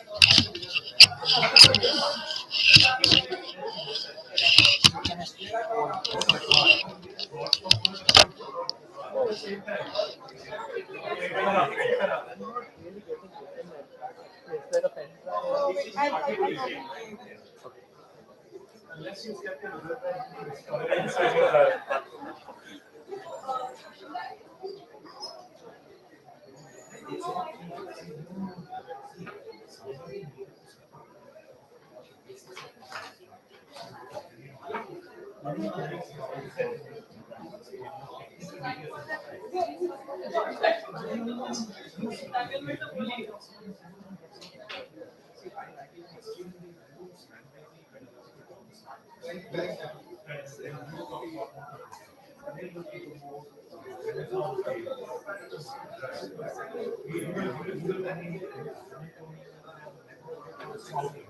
Hello.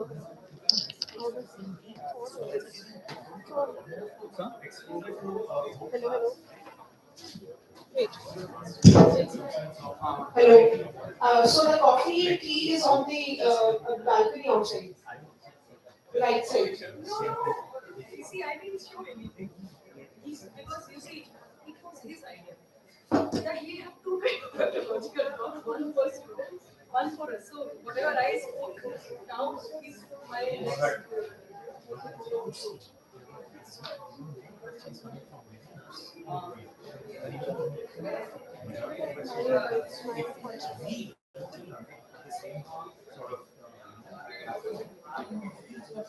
No, I really think that even for us, I don't understand. I don't have the knowledge, even knowledge of what we do. And I want to know this. So therefore, see, I have discussed with him, but I don't claim that I know him.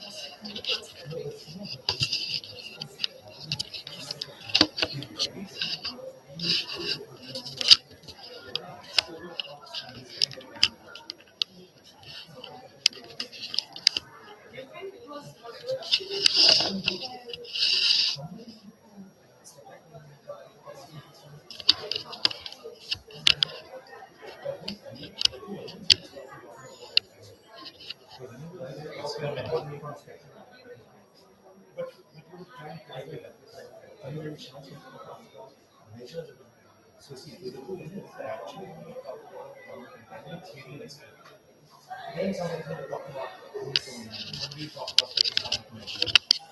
We actually not talk to each other. See, if this was so done in industry, then why do we need such a measure? So I think this is the way. And even the experts need to first engage with them at the basic. So which keywords for sure exactly. No, but they will read it. No problem. Just I have to set this.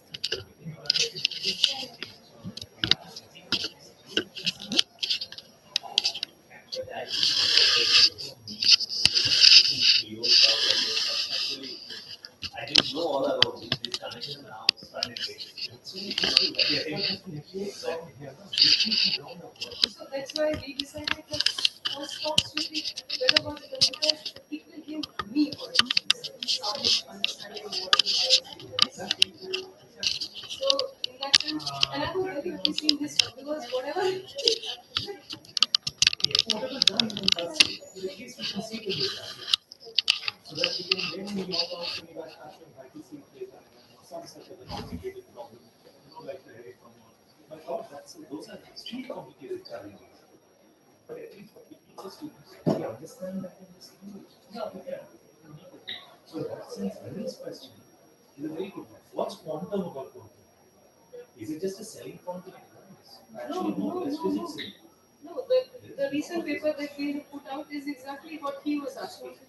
Because and like first time I saw that it's not going to zero even at 300 Kelvin. What the hell is happening? The measure of light. That's not going to zero. And I realized that that's because the exchange coupling constant is so high. No, not palladium. It's with Athira's one-dimensional dimer. Copper acetate. Copper acetate has been done and dusted. People thought in 1950s. 1950 में crystal बनाया और excellent example of direct. जो theoretical model is fit करने का. Select, and there is no talking. I mean, there is some alternation parameter. वो alpha जो है pure dimer वो that number is 0.001. Most entangled, and it is like at least at a short range level, they're all extremely entangled. Highly entangled. And in this case, it does not even look like that it is more number of atoms because the inter-dimer coupling is so small. कि कोई फर्क नहीं ऐसा लग रहा है कि just surprise वो content जो हमने calculate I'll just put it on the pen drive and Even at 300 Kelvin, because the strength of that diamond is so strong, it's FI J, na? Because similar to triple zero, that is J. That is a two-spin problem. That is the diamond. Can we, So okay, J first insert it here, then we'll take it out. You'll still see some measurements. Yes, transfer it. You don't have to keep it. And that is so that is what I was answering. Just by looking at your Hamiltonian increase lambda. Increase lambda. वो एक integrated system actually increase. I used to start live stream But it knows intended, Yeah. they would do it. You have to match it that especially Yeah, he said that I don't have any information. I will just give you screen config. What is IT support for? What is it? The singlet is itself the entanglement. Is And that- that is no, given no, by no. J. J, no, the expression J is not there. But the Hamiltonian is the J के साथ जो S plus S minus terms there. Those S plus S minus is like Yeah. So it's the entanglement of the Hamiltonian that has led to this. See, what we call entanglement, people study it as wave functions.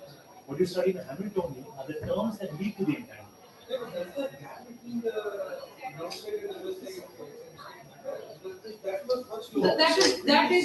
That will weaken the entanglement as a function of temperature. That is what it is. No. So there are different takes on this. In the sense that insulating state. Of course, a gap. Absolutely. Even if you have a intangible, usually inside the gap is actually a gap. Now, what kind of a transfer do you expect? Sir, which is the file?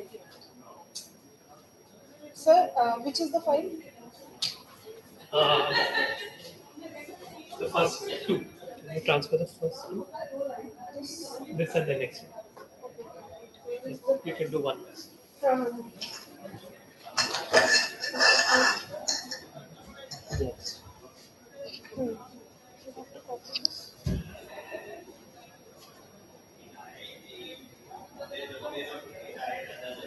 Can we maybe move it here for my talk? Is that okay?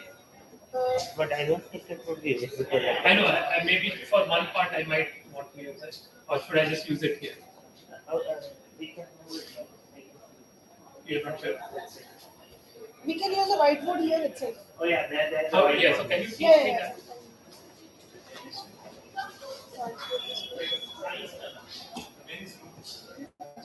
So that pen arrow key. Yeah, it is there. So, Okay. when you just click on it, There's whiteboard option. it's whiteboard to open.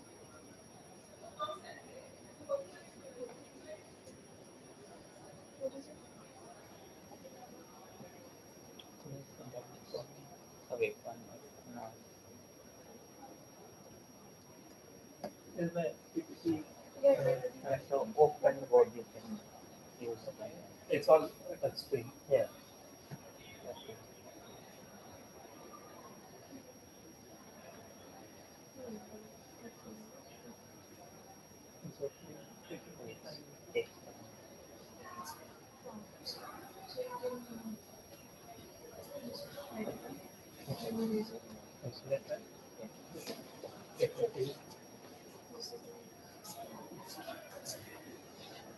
This is the eraser.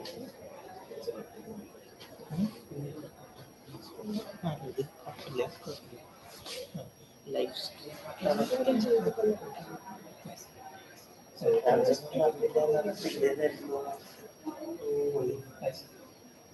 Okay, right? Now show desktop. So we can here.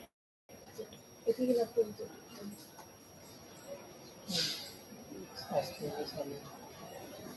No, Okay. show this to And you can just click on it and enter. and then Just click on it again. Does it work?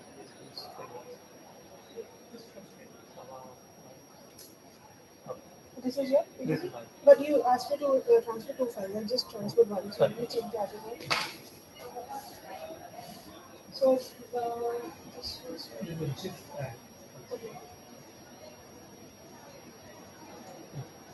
This one, right?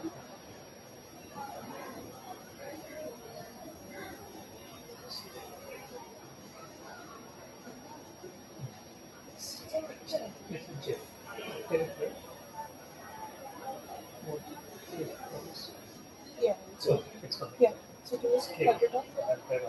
So just open this one. Yeah. And then you can just minimize and you can better put it. Yeah.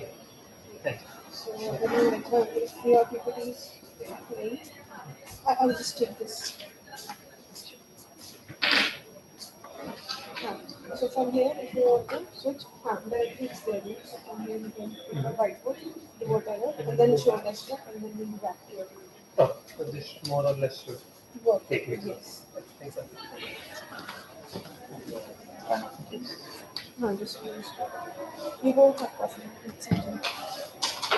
This you tried your best. Yeah, That's it. Yeah, this. It should have been Because connected it's to this irresolute. side. Yeah, which is exactly. where- Can we like put it Like in what the if it- front of that? But then see, he is going to write and also we will not be. Let it be. This part complete. This part. No, they're not registered. We just give them the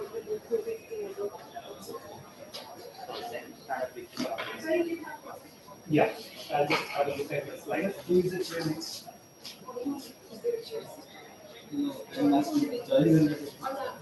But Joy, if you tell, usually speak because we have half an hour.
Slideshow is not there.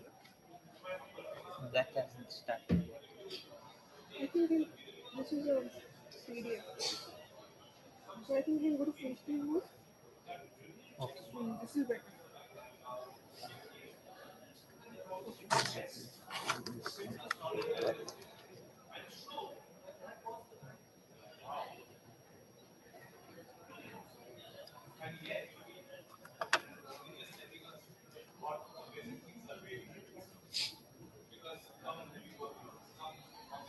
Who's next after me?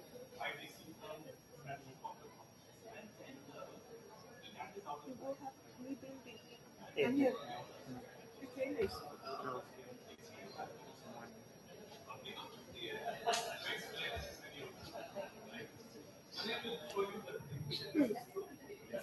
Onijan, you have given a photo.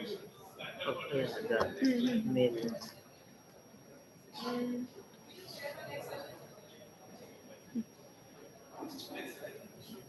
We download it. Yeah. This is PDF. No, it's a PPT. After Onijan, So I guess we'll download and keep it now. So. no, it's okay.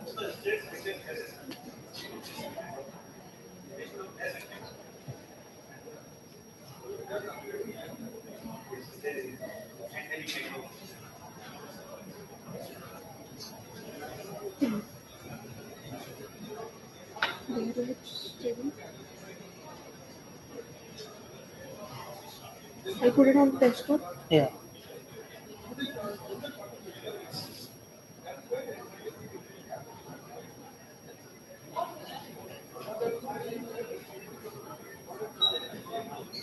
Very good. Very good.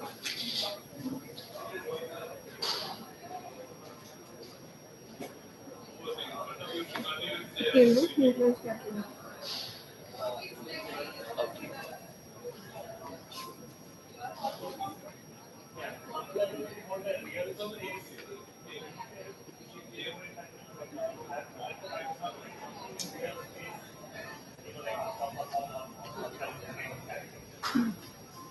After him, This NS Vidyalaya.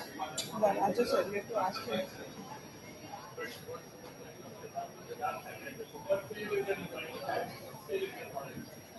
So you have to speed up actually. Yeah, Yeah, like, it's supposed to be like that 30 should be minutes. delayed, yeah. It's 11:30. And we're supposed to be 3 talks before lunch, right? No, 4 before lunch. There are totally 9, right?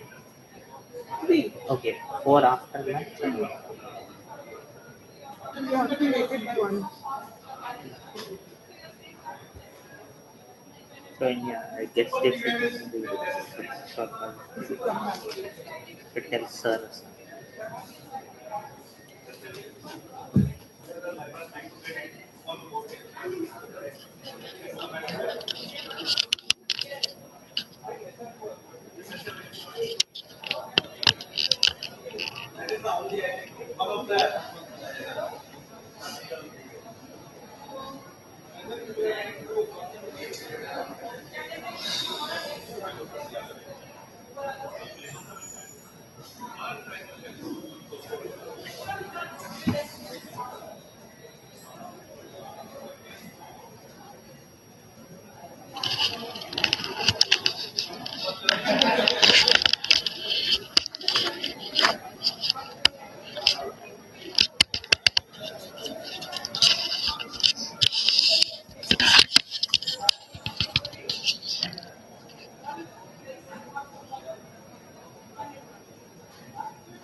Others are the same people. And it should work with this Okay, it might be a Just the other one was working. Sir, I think we can connect later. I think it should work. We have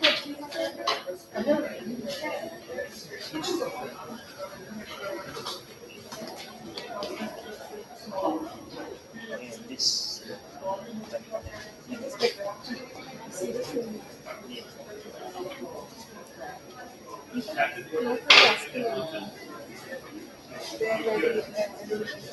Is it too advanced? Yeah, I mean, it is like very new for me, but I don't think it's too advanced. I mean, if I knew some of these terms, I would understand it. Yeah, it's mostly fine. Fine, yeah, so that's also the cap focus also for me. That's something like this. The 3 days from the 3 days that happened. That was a lot of people. Yeah, and the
You go to full screen with from the view section.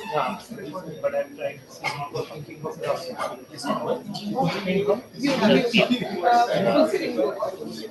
Third last.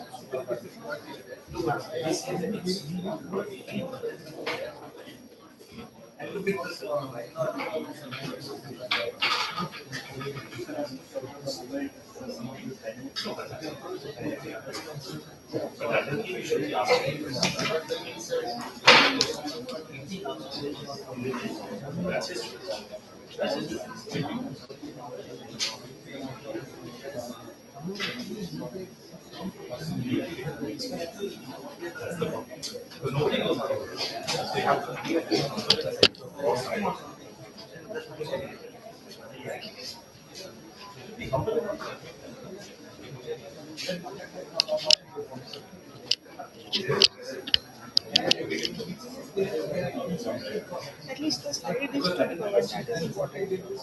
Anything else is fine. They can hear the speaker anyway. See, I can read it now, it's very clear. Maybe I can keep it a little back. See?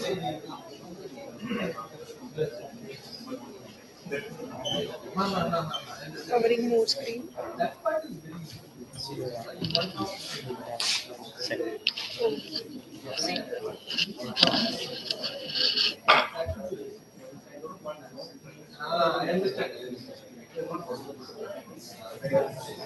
That's fine, right?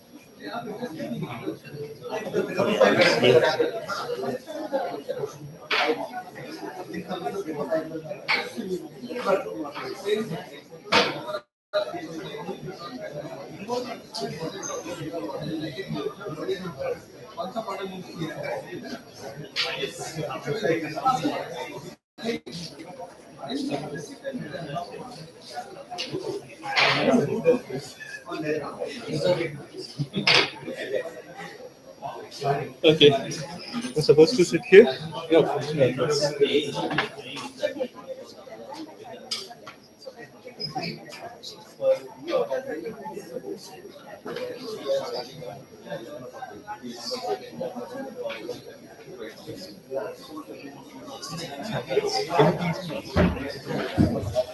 For the participants who have come late, please make sure that you register at the desk outside just before the lunch time and collect your lunch coupons.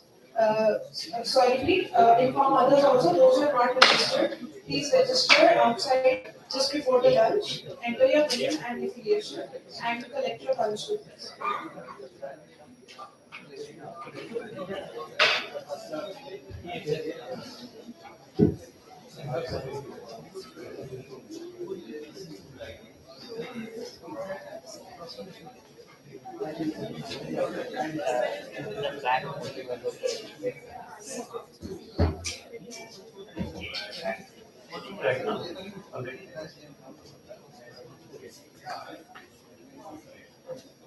Okay, we can start? Yes. Okay, welcome back. Maybe I should be a very week. We have the first speaker, which is Sameer Pujari from IIT Bombay. and he's going to talk about Monte Carlo approach in quantum many-body problems and something in a toy setting. So yeah, welcome Zamir, and you have got 30 minutes. I'll give you a warning after, let's say, 20 minutes. Okay. Okay, thank you. Can I have a pointer? So thank you for the introduction, and I also would like to thank Anil and Dikshika for sort of creating this very friendly setting in which we can talk about, let's say, the 21st century problems in modern theoretical physics. But since I would like to take a pedagogical spirit in the spirit of today's workshop, so again, underline what I will be talking about, the notions of entanglement, something that cannot be captured by some classical intuitions is there, but maybe I won't make it as explicit as the previous teachers did. But what I'll try to do is maybe, if you wish, a third leg in this way of thinking. One was a very abstract theoretical way of thinking about, which was Siddharth's way of sort of an eagle-eye view of what modern condensed matter, let's say, is about. Then there was Deepshika's view about, let's say, an experimental, what you can do in a lab. And then my perspective would be, let's say, what you can do with modern day computers. Okay, so modern day computer is another very powerful tool that we have to make some progress. And so it is again kind of an experimentalist point of view rather than a theorist point of view, meaning you are really like an ant and not an eagle. You're trying to bite a little bit here and there and see how far you can go. So I will try to show that approach, and it has a lot of power, but it has also its limitations. So for those who don't know me, I am at IIT Bombay, and I work on computational aspects of condensed matter. So if you are interested in that kind of thing, feel free to talk to me outside this setting, and I'll be happy to talk more. So what I want to talk about is Monte Carlo approach. So this is one particular computational approach to understanding quantum many-body problems, where we learned that especially when, let's say, there are strong correlations where there are competing energy scales, that you cannot go to a limit where one energy scale dominates, and because of that term, maybe you can go into a product state. If you can't do that, how to make progress? And Monte Carlo gives us one important tool to do that. And this is one of the many computational ways to make progress, but because Monte Carlo is a very general purpose tool, maybe it will be a good general introduction to this approach to strongly correlated matter. Yeah. So some history. So this was interestingly, Monte Carlo techniques were developed soon after computers were developed, within 10 years. I mean, working computers, there were prototypes much earlier, but actual electronic computers were developed around in 30s, 40s. And within 10 years or so, Monte Carlo algorithm had been developed. And you can see some real stalwarts of modern theoretical physics, Ulam, von Neumann, Edward Teller, who participated, and they were motivated by, essentially the Manhattan Project, where they had to compute very sort of non-trivial nuclear explosion phenomena, and how do you, even though you might have some basic equations, how to make progress there. They were worrying about that, and in the process they came up with the Monte Carlo algorithm. So interestingly, the Monte Carlo name is a little funny. Apparently there was some secrecy nature. They had to come up with a code name for the algorithm that they invented, so they decided to name it after this casino, because there's a very powerful use of random numbers in this algorithm. I hope, can we have a raise of hands, everyone among the students? How many of you have heard of Monte Carlo, at least, Monte Carlo method? Okay, very good. So I think I don't know if you knew this origin of the name. I thought you were going to ask about how many of you know casino. Maybe during the tea break I'll ask that. So interestingly, Monte Carlo is actually considered one of the top 10 algorithms, computational complicated problem. So this is the list. Maybe it's not that well visible, but maybe let me read out a few. Carlo, simplex method for linear programming. This arises in optimization problems, in many optimization problems. Kirchhoff's subspace iteration method is for, let's say, diagonalizing matrices. And one interesting one is this Fortran optimizing compiler. So computational physicists or computational people think of highly of the algorithms that underlie compiling, which I had not thought of would appear in this list. The few others, so 6, 7, any computation person over the time ends up using at least 5 to 6 of the algorithms. Yeah. So that's an interesting fact. So what is the idea in a nutshell? So the classic example, this probably since so many of you raised hands, would have seen the example that we generally give is how to estimate pi. And in Monte Carlo, I was planning to show a GIF, but maybe I can describe in words. Like, say you want to estimate pi, which is like estimating the area of a circle, and you take a square region and throw random points on it, and if it falls within the circle, you count it, otherwise you don't count it. And just through this random process, within 1,000 or 10,000 iterations, you can get an accuracy of the order 10 power minus 3 in terms of estimating pi. If you're interested in seeing a GIF, I have a nice GIF of it, I can show you after the talk. But more generally, what Monte Carlo does is it estimates probability distributions, if you wish. So often we are interested in calculating moments of some probability distribution, and Monte Carlo turns out to be a surprisingly powerful way, even when you have a large multidimensional space. By sampling a very small fraction of that, you can get very good estimates of the quantities that you're interested in. So a simple example, the simplest example probably, is let's say a weighted coin or a dice. Okay, just you are tossing a coin. If I have an unbiased coin, unweighted, 50-50, I can just toss the coin, I get a sequence of heads or tails, or maybe ones or zeros. And if I measure the average, I just count the number of heads versus number of tails, and I find that they are equally likely, 0.5. There is no surprises.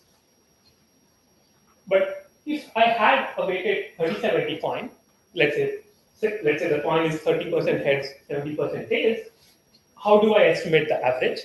Of course, this is not a complicated thing.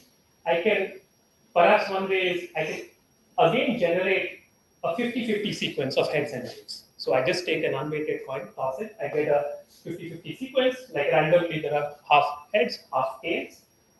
And when I measure my average, I weight the number of the heads that I see by a certain weighting factor, such that it captures this relative weightage between heads and tails. Okay, so maybe let this be an exercise for the students, why I should put a 0.6 to reproduce the 30-70. Okay, so and then so maybe I made a mistake. This is actually wrong. It should have been 0.3.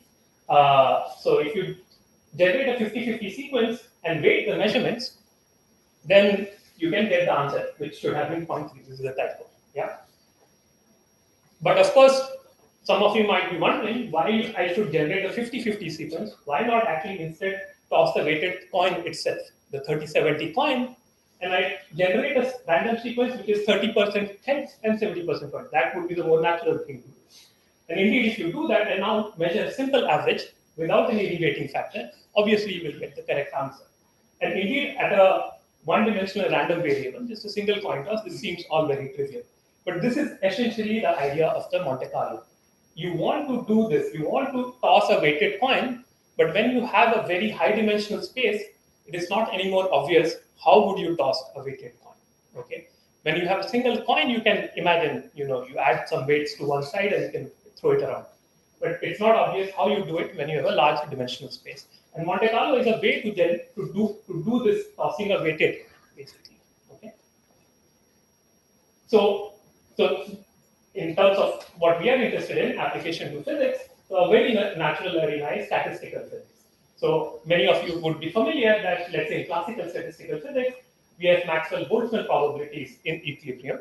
So even though we are interested in entanglement, I would be sort of talking about equilibrium thermodynamic properties, and I'll highlight where entanglement maybe makes an entrance. So we are familiar with classical probabilities. It's proportional to the exponential of the energy of the classical configuration. And often we are interested in equilibrium thermodynamic quantities, which are averages of this form using this probability distribution. I hope this is familiar to many of you. So the question is, how do you estimate it when your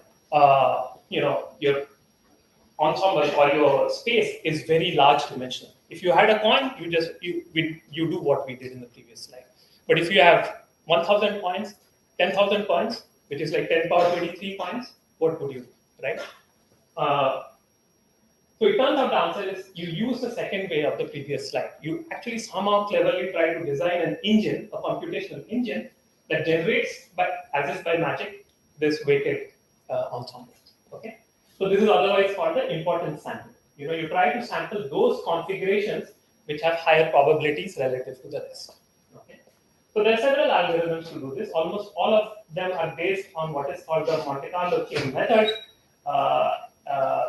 The basic idea is you generate a sequence of configurations with some transition probabilities. So you can imagine any general Monte Carlo problem as you having a large configuration space, and your Monte Carlo engine is just moving in a random way in that space. Okay, and that movement happens with some design probabilities. The probability to go from configuration C to C prime is that's your design. You are doing the algorithm. You are telling the computer to go from this configuration to this configuration, right?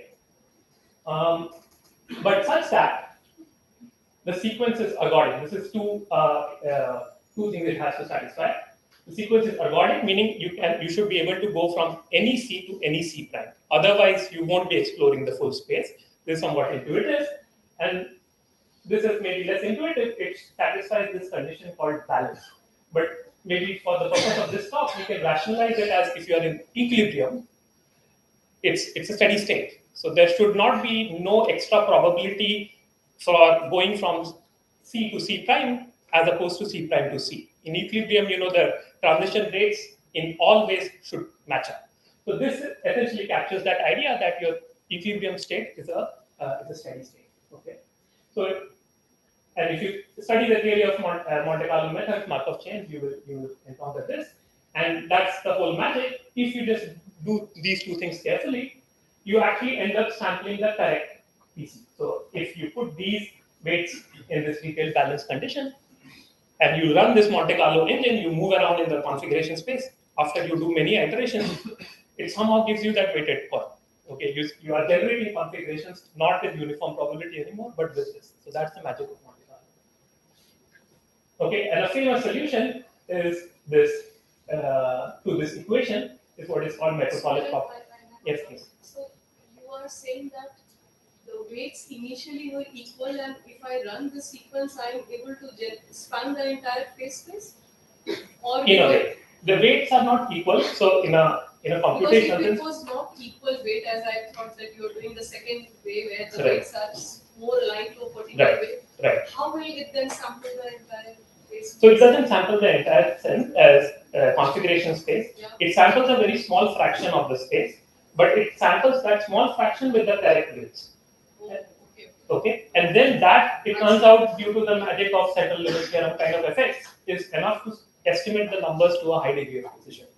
So finally, let's say, so this is an important point. When we say this is a magical tool, what it means is it will give you the answer to 10 power minus 4 precision, which in many cases is useful for us. Okay, it does not give it to 10 power, all the way, but we can live with 10 power minus 4, 5 accuracy. Okay? So that's side. By sampling, like 10 power minus 30 fraction of the actual configuration space. That's the magic, right? So this is a famous solution to this equation. You might have seen it, but let's not worry about it. One sort of meta joke is whoever uses LaTeX and the Beamer class to make presentations, do you know what this Beamer theme is called? Anyone? It turns out it's called Metropolis. I mean, this is a complete accident, but the name of this Beamer theme is also Metropolis. And maybe they were motivated by the elegance of the Metropolis algorithm.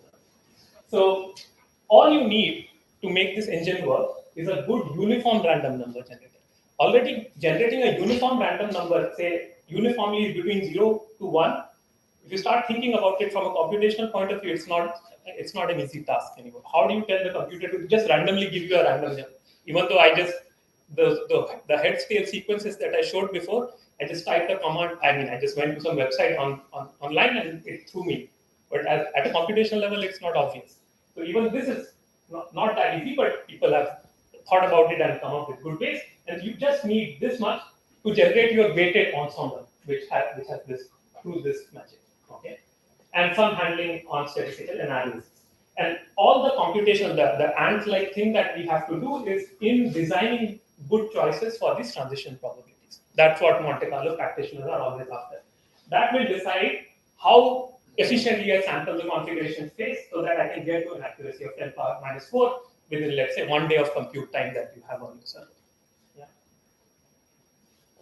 But this basic magic box can capture a lot of physics. So one classic application in the context of classical statistical physics, where no entanglement yet, it captures magnetic transitions and liquid gas transitions.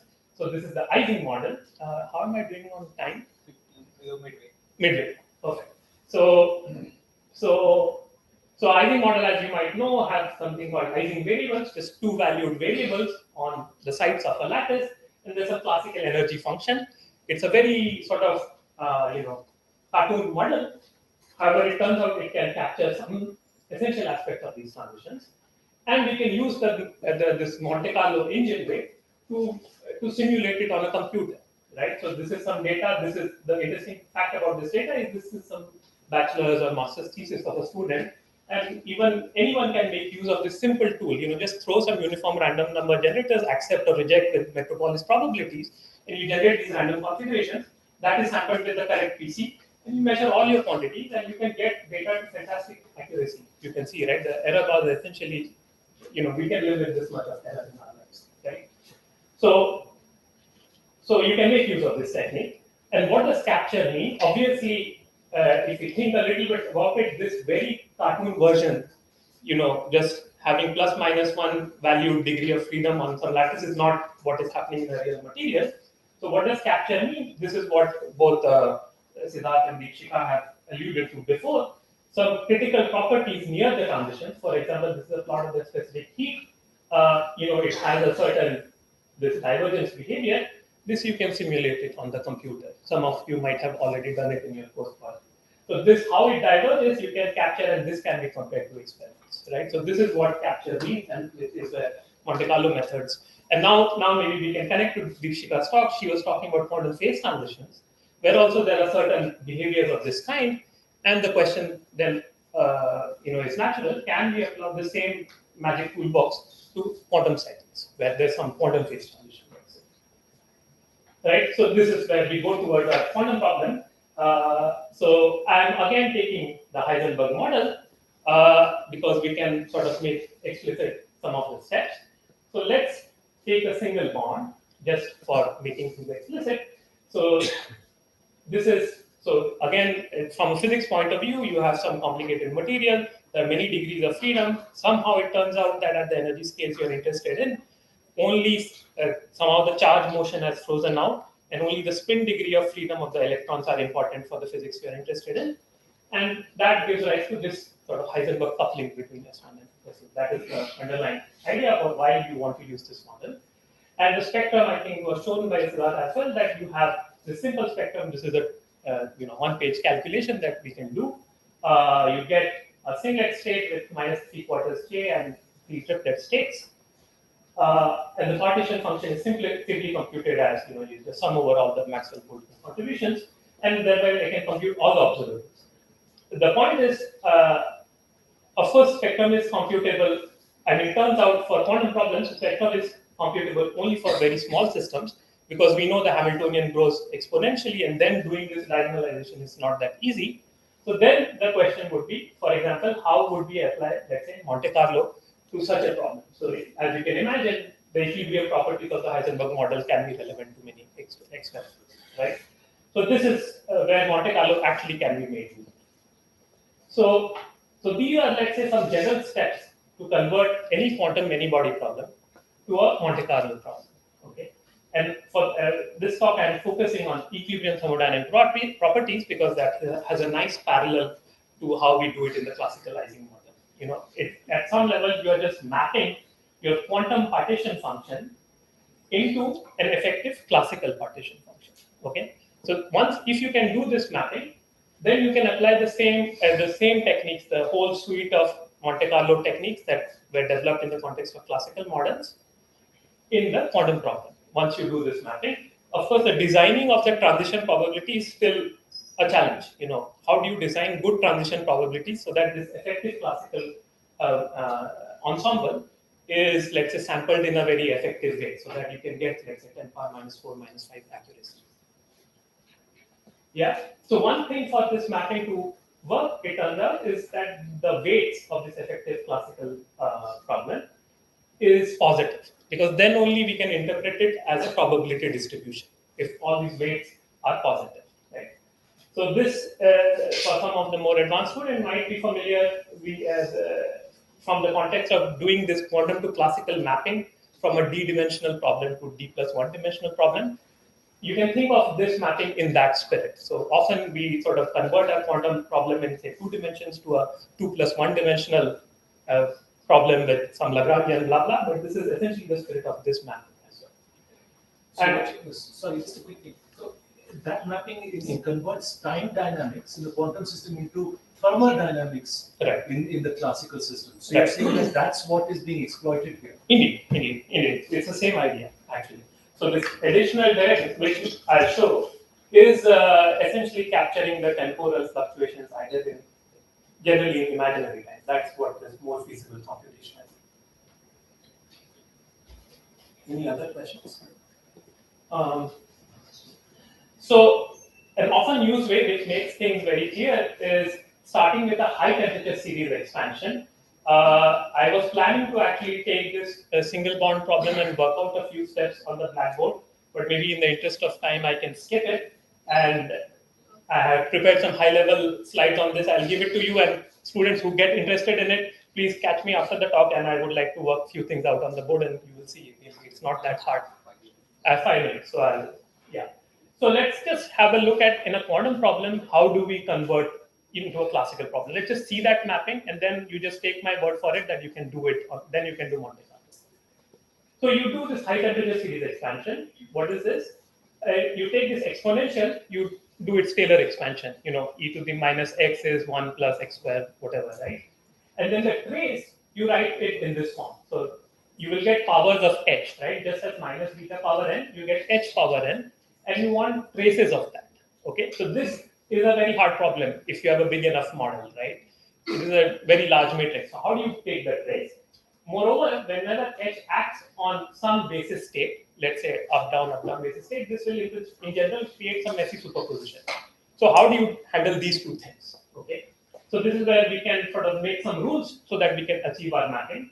So let's not get too bogged down in the details. The basic idea is you convert the matrix element of this h into some simple rules.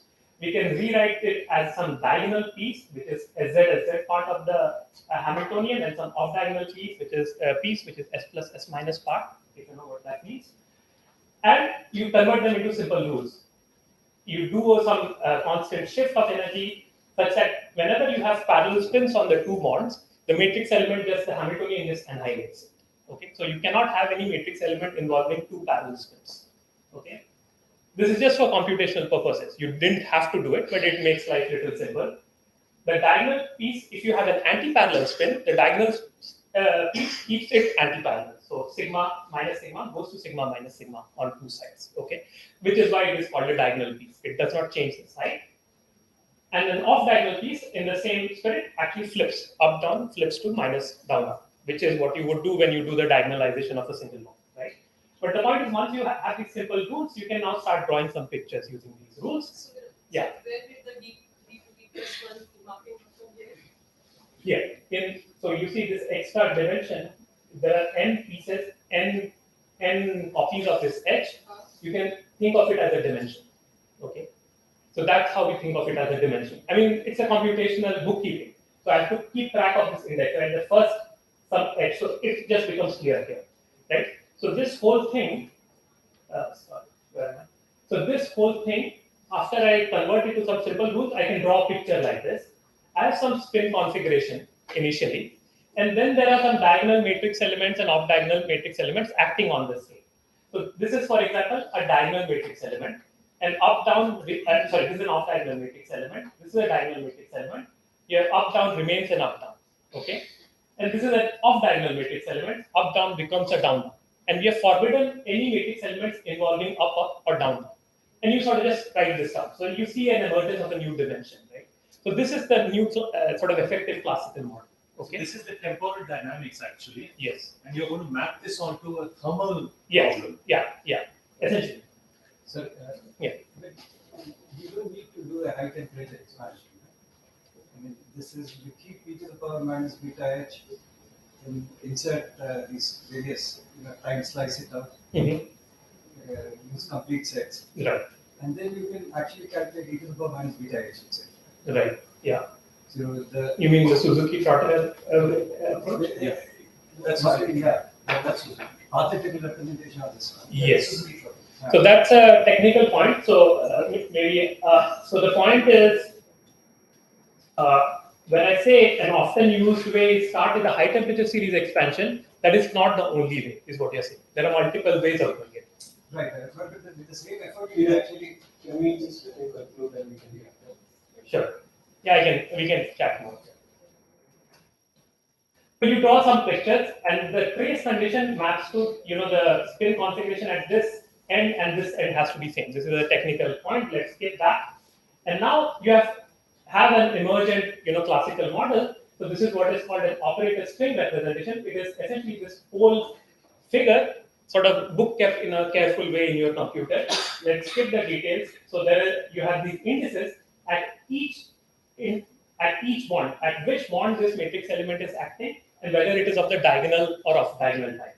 So you have a sequence of n such matrix elements. You just keep it. You just store it in your computer. Okay, and then you have to compute the weight of that whole this whole configuration.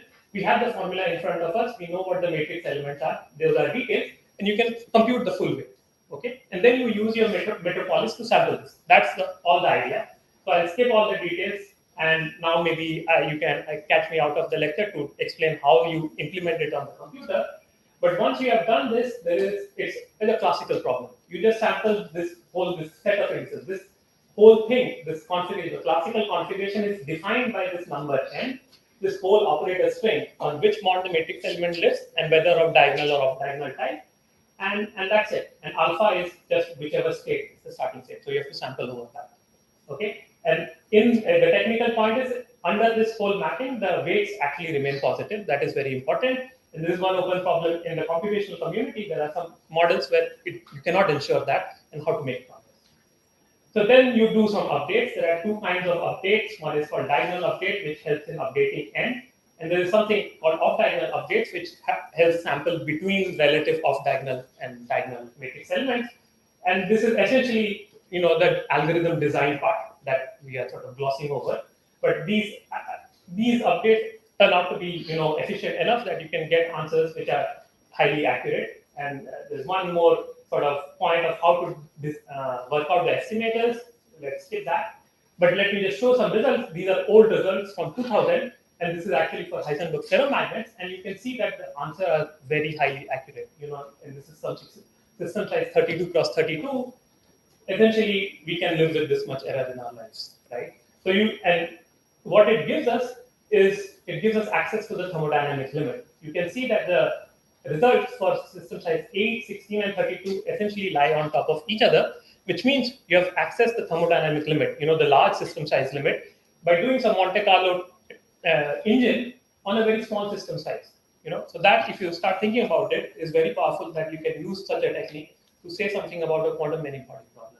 Okay, and then once you have plots of this kind, this is magnetization versus temperature, you can start connecting it to experiments, magnetic susceptibility, and many other things. So so this is the broad idea. I hope I was able to convey to you that the simple Monte Carlo, simple meaning elegant but very powerful, shows how we can make progress in quantum many body problems.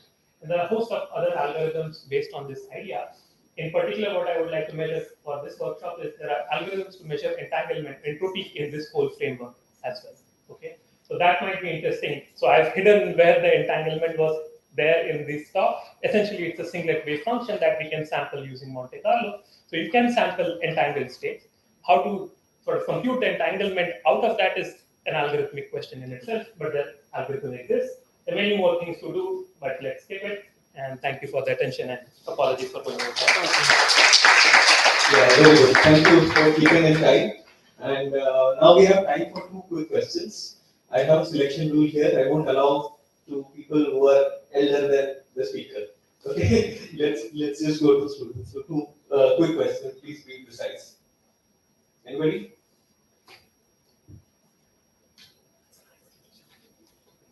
Anybody? Nobody?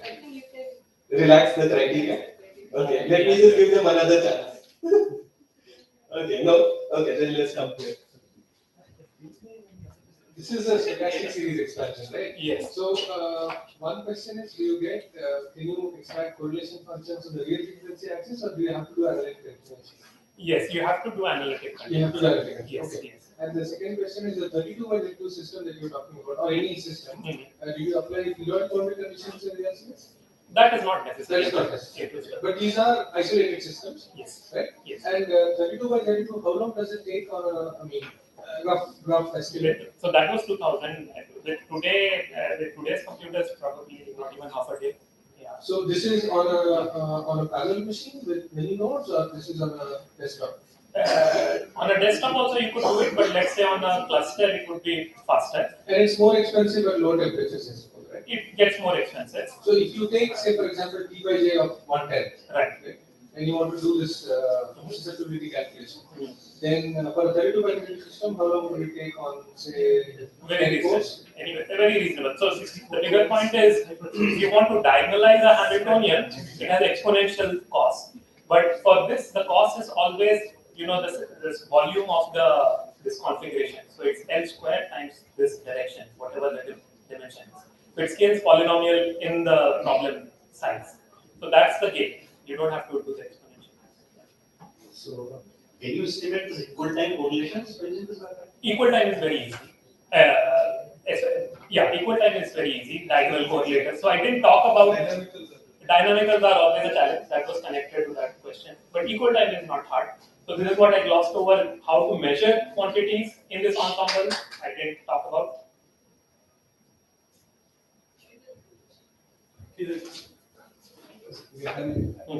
I was just, I don't understand why this expansion would reduce the difficulty. I would have, I would have assumed that all you need is that for a given path you have some weight factors which you are taking, right? And then discard or not according to your choice. Correct. So no matter what it is, whether it's correlators or into the form minus beta h, right? You just have to plug in those numbers, right? Right. So the computational wise, how can this high temperature save you from? So when I say high temperature, it's just a setup. So maybe one answer to your question could be. So I skip this. So an additional detail is, suppose I've done this mapping. Now I want to measure energy in this language.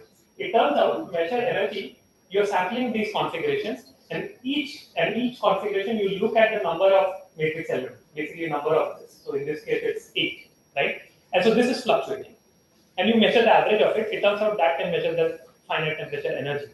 Now you can do it at any temperature. Even though it's a high temperature series expansion, what that means is that in your computer, you will sample very large N. Okay, so this direction starts becoming larger as you go down to lower temperatures. But since it's an analytic series, that it's still, that it's a convergent series. So you just have to sample bigger sort of space-time volumes in this temperature, and you can get an answer. I don't know if that answers your question. That is not clear to me. I mean, what you're saying that, let me take exactly the same configuration, and then instead of looking at average energy, I can ask the question, what is e to the power minus beta h, or epsilon times h. Sure. And then you take the matrix elements. Sure. Right. So this is the same configuration, and you take this weight factor and figure out what is whatever that quantity is. Right, but you need to get the full answer, you have to also perform the trace. Right? Exactly. So the trace is a huge exponential sum. Right? Yeah. So you cannot. So there's this nice approximation. Say if you have a sum over many number of quantities, the thing that dominates the thermodynamic limit is the highest weights. So how do you know which summands in this sum has the highest weights? or the highest entropic waves. Okay. So how do you do that? How do you know A precisely? You don't know. The point answer is you don't know. So you do this. I hope that answers. So Suren, my question is that if you are trying to go through, let's say, a quantum phase transition, or even here a thermal phase transition, which is continuous in nature, as you approach it, the correlation length is diverging. Right. Right. So what complications does that bring into this? Does it bring any complication into the game, or It is does. it? It does. So what is that? So that's a.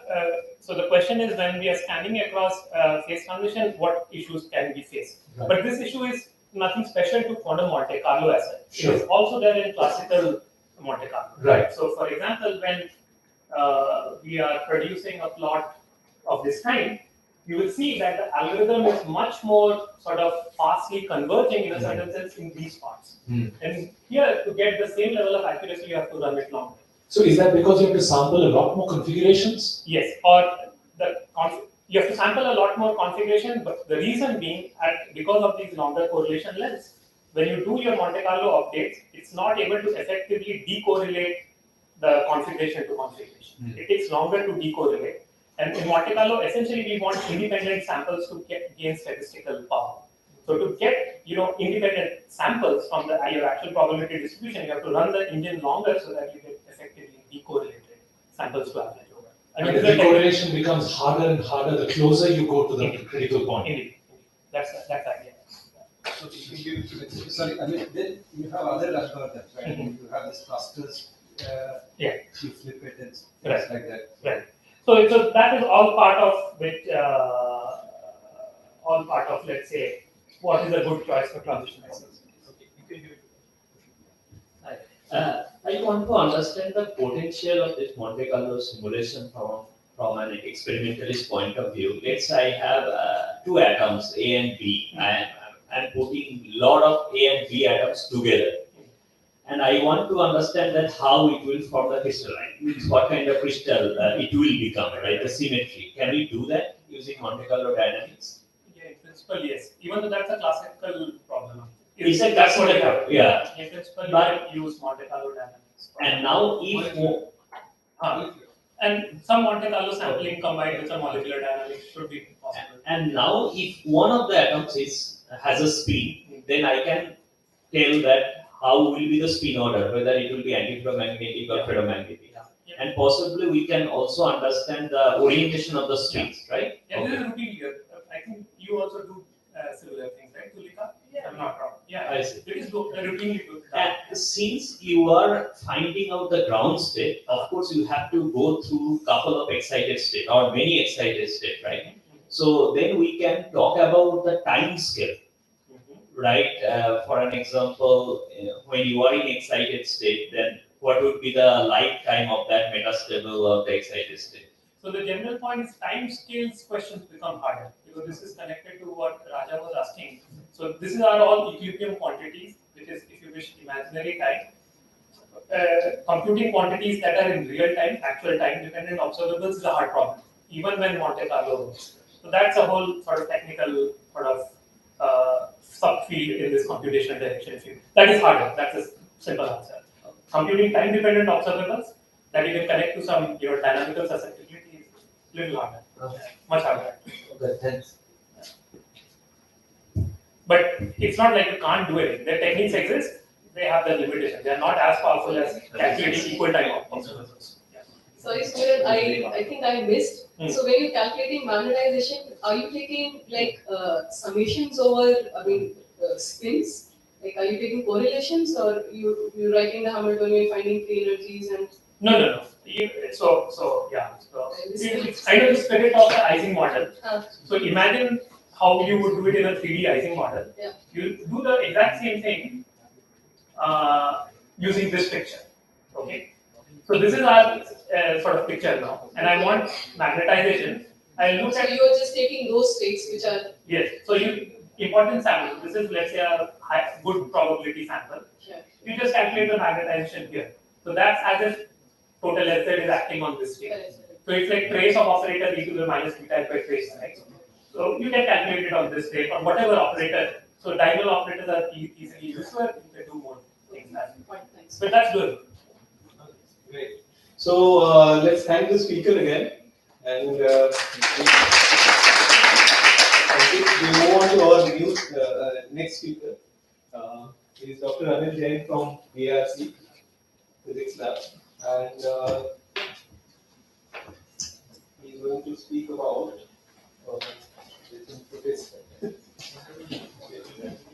Must be something about neutron and magnetism and. It's a very accomplished experiment. I mean, I was appreciating. Suddenly you have 30 minutes. I give you a warning around 20 minutes or so. That you can take it in minutes.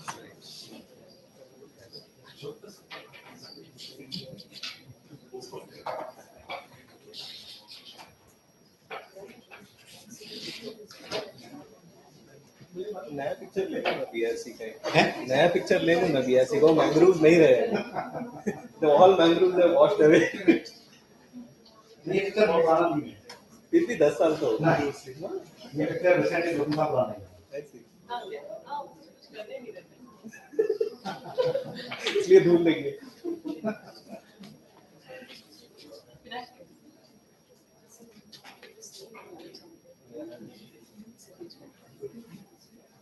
लेना तो कभी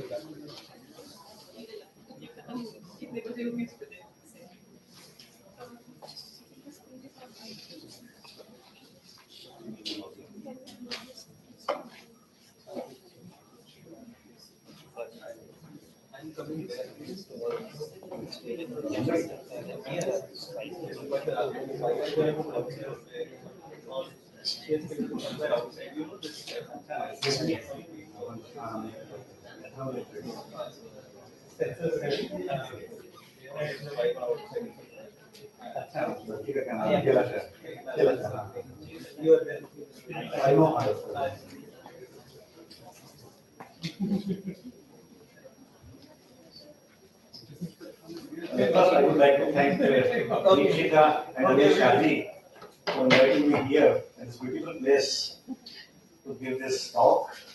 And in this talk, I will be describing how one can use the neutrons for the measurement of entanglement in the quantum systems.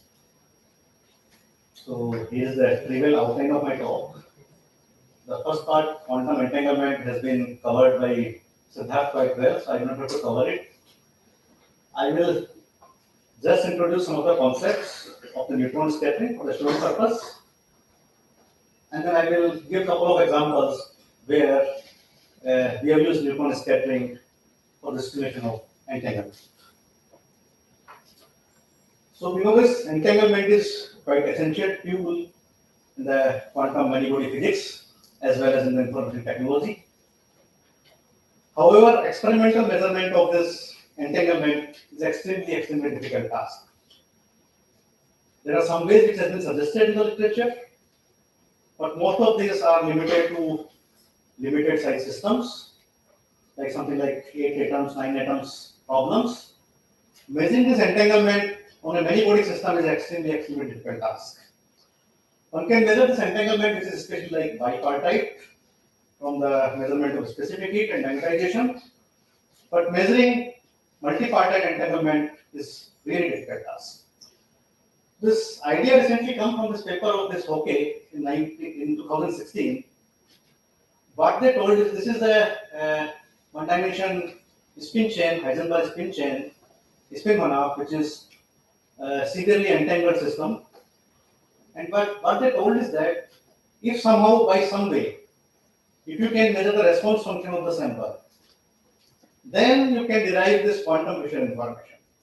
The idea which they have given this paper is that if you can measure this imaginary part of this response function, which is called dynamic spin susceptibility, then using this chi double prime, which is the imaginary part of the susceptibility, you can get the information about quantum Fisher information by integrating this, by using these variables.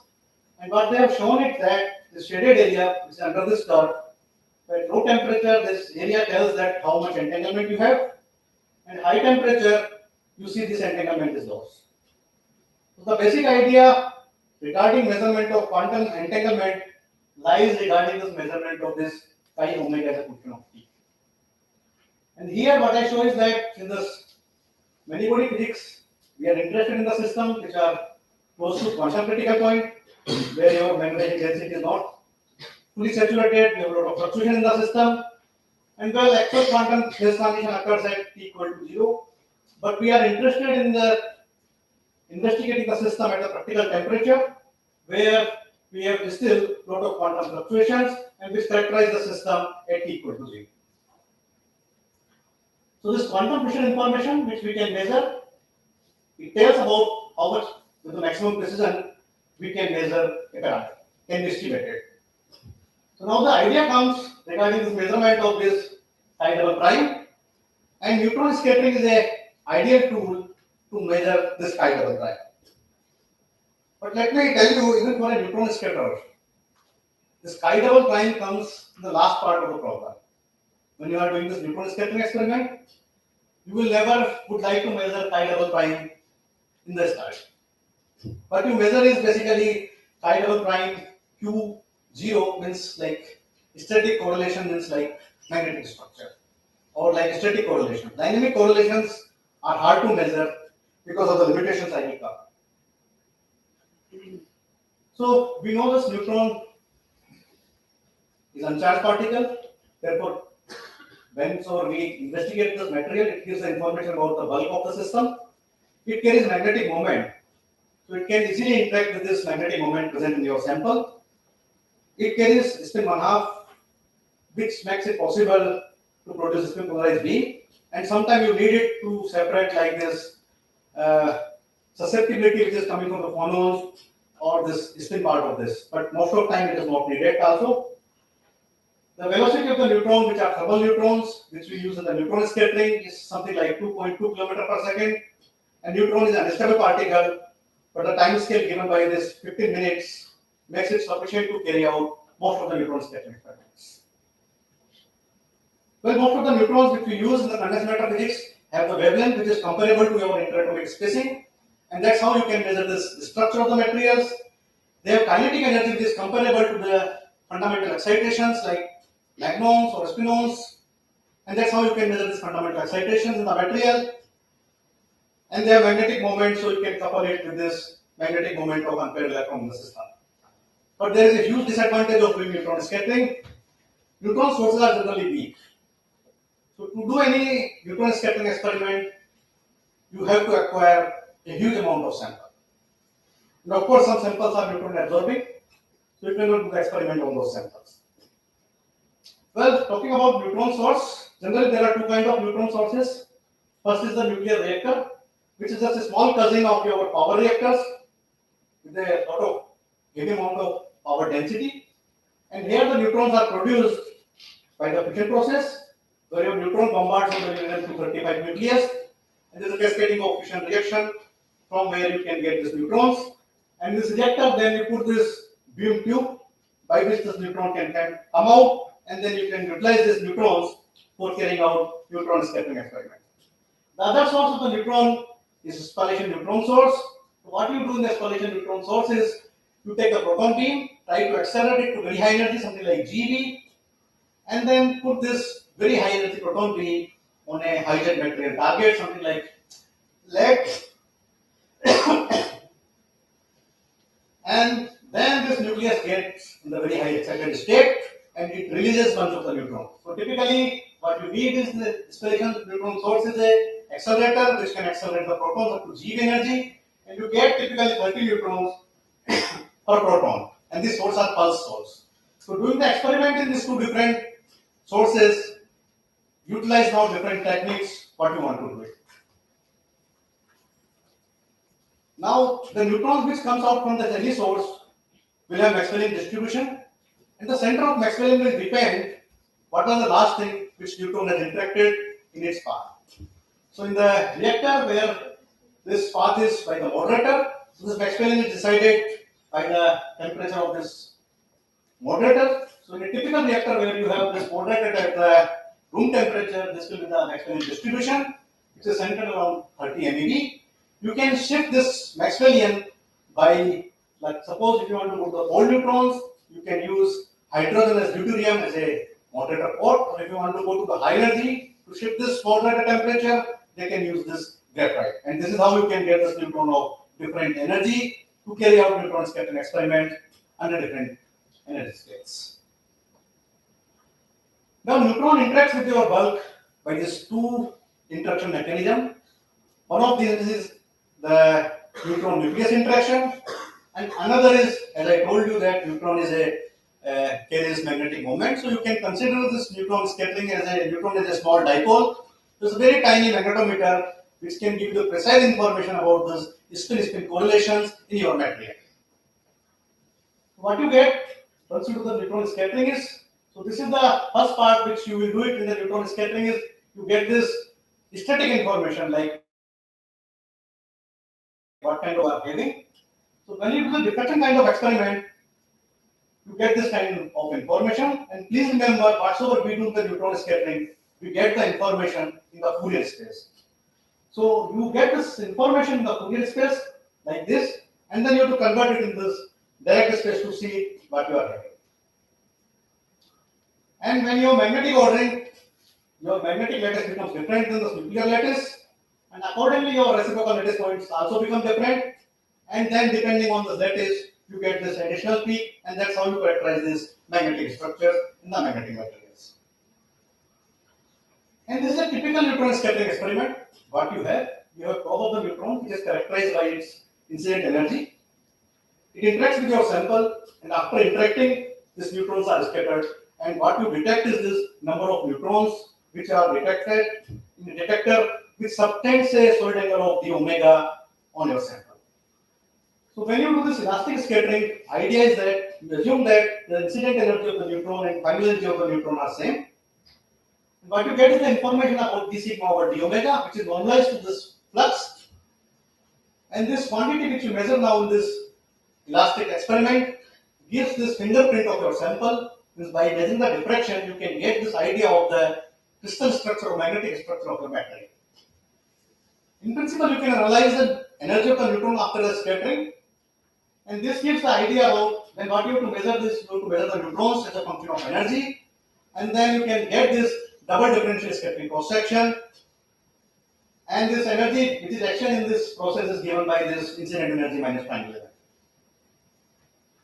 Now let me just briefly discuss about this elastic scattering. The first channel by which this neutron interact with your material by this neutron nucleus interaction, and this potential is something like delta function. And if you can write this delta function here for a collection of nucleus. And what we consider is that this nucleus is quite small in comparison to wavelength of the neutrons which are used. The scattering is more or less S-wave scattering, and your detector is generally much far away from the scattering center. So what you can easily assume is that your incident wave and the scattered wave which are scattered from the sample both are plane wave. Under this plane wave approximation, you can easily calculate the cross section, which is nothing but V of R Ki minus Kf, where Ki is the wave vector for the incident wave, Kf is the wave vector for the scattered wave, and this Ki minus Kf is written as a Q. So one can do some mathematics and get this expression of d sigma over d omega. And what you see here in this expression is that this is the part which gives the coherent scattering. The delta function involved which tells you when this Q, which is momentum transfer vector, it becomes one of the reciprocal lattice vector, then you get the peak in the diffraction, otherwise you will not get the peak in the diffraction. And this is what is told here. This is Ki, this is Kf. One can do the simple arithmetic. This is Q. This becomes Q by 2 here, then this part. And then I can write sin theta is Q by 2 by K. And then I get the peak in the diffraction when the Q is equal to G. I can write it as G by 2K. And further simplify it, 1 by 2 G is 2 pi by D. And K I can write it as 2 pi by lambda. And with this simplification, what you reach is the Bragg slope. So it is another way to look at the Bragg slope. When you do neutron scattering, this scattering cross section depends on the scattering length. And the scattering length of the neutron scattering cross section, it depends on the spin of the nucleus. So that is why what you get in the coherent scattering is from this average scattering length. Any deviation from the average gives you this incoherent scattering, which is not a function of Q. It means it is present throughout this Q value, means all the theta values where you do the experiments. Now, neutron interacts with your material by another channel, which is called magnetic dipole-dipole interaction. And this cartoon tells you what is this kind of interaction. So you have the magnetic moment of the neutron, which interacts with the magnetic field which is created by the unpaired electrons. And this is the Hamiltonian which one can write with this interaction. But now to calculate the cross section, one has to take into this spin state of the neutron also into the account. And this is dipole-dipole interaction. It involves vector nature. One can do this calculation and find that this is the ultimate cross section which we get for the magnetic neutron state. Now the important part here is that due to this dipole nature of this interaction of the neutron and magnetic moment, you get an additional condition that you are only sensitive to the component of the moment which is transferred to Q, means which is transferred to the momentum transfer vector. This condition is written here in terms of the polarization vector. So it is shown here also. So this is S and this is transverse component to S. So it means if you are doing a typical experiment and suppose your moment is along the C-axis, and if you try to measure this 001 peak, you will not get any contribution from the magnetic neutron scattering in that peak. This is the experimental fact. Because your moment is now, so you are only sensitive to the component of the moment which is transferred to the Q. The component of the moment which is along the Q, you are not sensitive to the neutron scattering. This is a take-home message for the student. They should keep it always if they are doing this neutron scattering experiment. The other part here in this cross section is that you have this magnetic structure factor, and this magnetic structure factor have peak only when this momentum transfer vector becomes one of this reciprocal lattice magnetic vector. I give this example now here. Suppose if I take a hypothetical one-dimension chain, and now one can easily see that in this case, this nuclear reciprocal lattice vector and magnetic reciprocal lattice vector both are same. So if you do the experiment at some temperature, which is let's say around high temperature, then you will get only this nuclear peak. The moment you come to the low temperature, you will get this additional magnetic peak. And this tells you that you have magnetic scattering present in the material. But this magnetic peak will come at the same location where you have the nuclear peak. Because your reciprocal lattice of your nuclear structure and the reciprocal lattice of your magnetic structure, they are same. But suppose you take a hypothetical case of one-dimension antiferromagnet, then what you find it here is now your magnetic unit cell is doubled than your nuclear unit cell. So you find your magnetic reciprocal lattice vector becomes multiple of pi e by n. So if you do the neutron scattering experiment now with a material which is antiferromagnetic ordering, what you get is this additional peak in the diffraction pattern. So these peaks are not at the same position where you have this nuclear peak. This gives you the information that you have antiferromagnetic kind of structure in your material. Now I come to this most last part which we deal in this neutron scattering is now inelastic neutron scattering, and this is the cross section for the magnetic inelastic neutron scattering. And what is shown here is again this polarization factor. So again it is telling that when I am doing elastic neutron scattering, I am only seeing the fluctuations which are transferred to the Q. And another thing here is this SQ omega. This SQ omega is nothing but your Fourier transformation of spin-spin correlation. So what it tells you that if you have a spin at position R, and how it will be correlated with the other spin which is at position R prime at time t. So this information one can get it if one carry out inelastic neutron scattering experiment. This is called spin-spin correlation. So what you get in the inelastic neutron scattering experiment is SQ of omega, and this SQ of omega is related to the spin-spin correlation function. Now the idea to get this quantum Fisher information from which I started was to get the information about this dynamic spin susceptibility.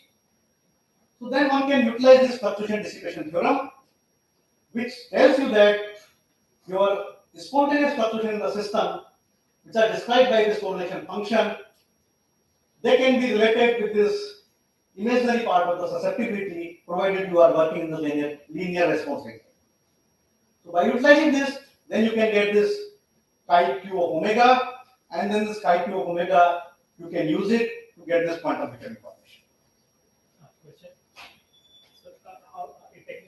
just want to deconvolve, if you wish, the polarization factor to get the structure factor? Oh well,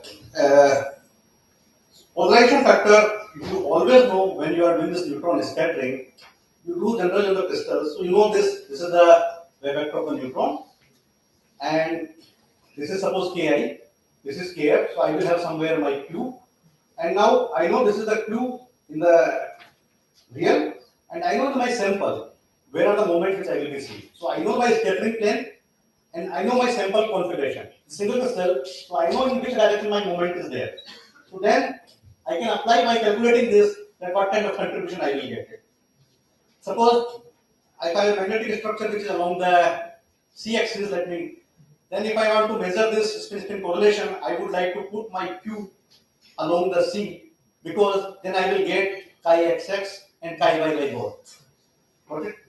This is how generally it is done. So now I will come to this technique of this neutron scattering. So first technique is neutron diffraction. So here, first most people work on this powder diffraction.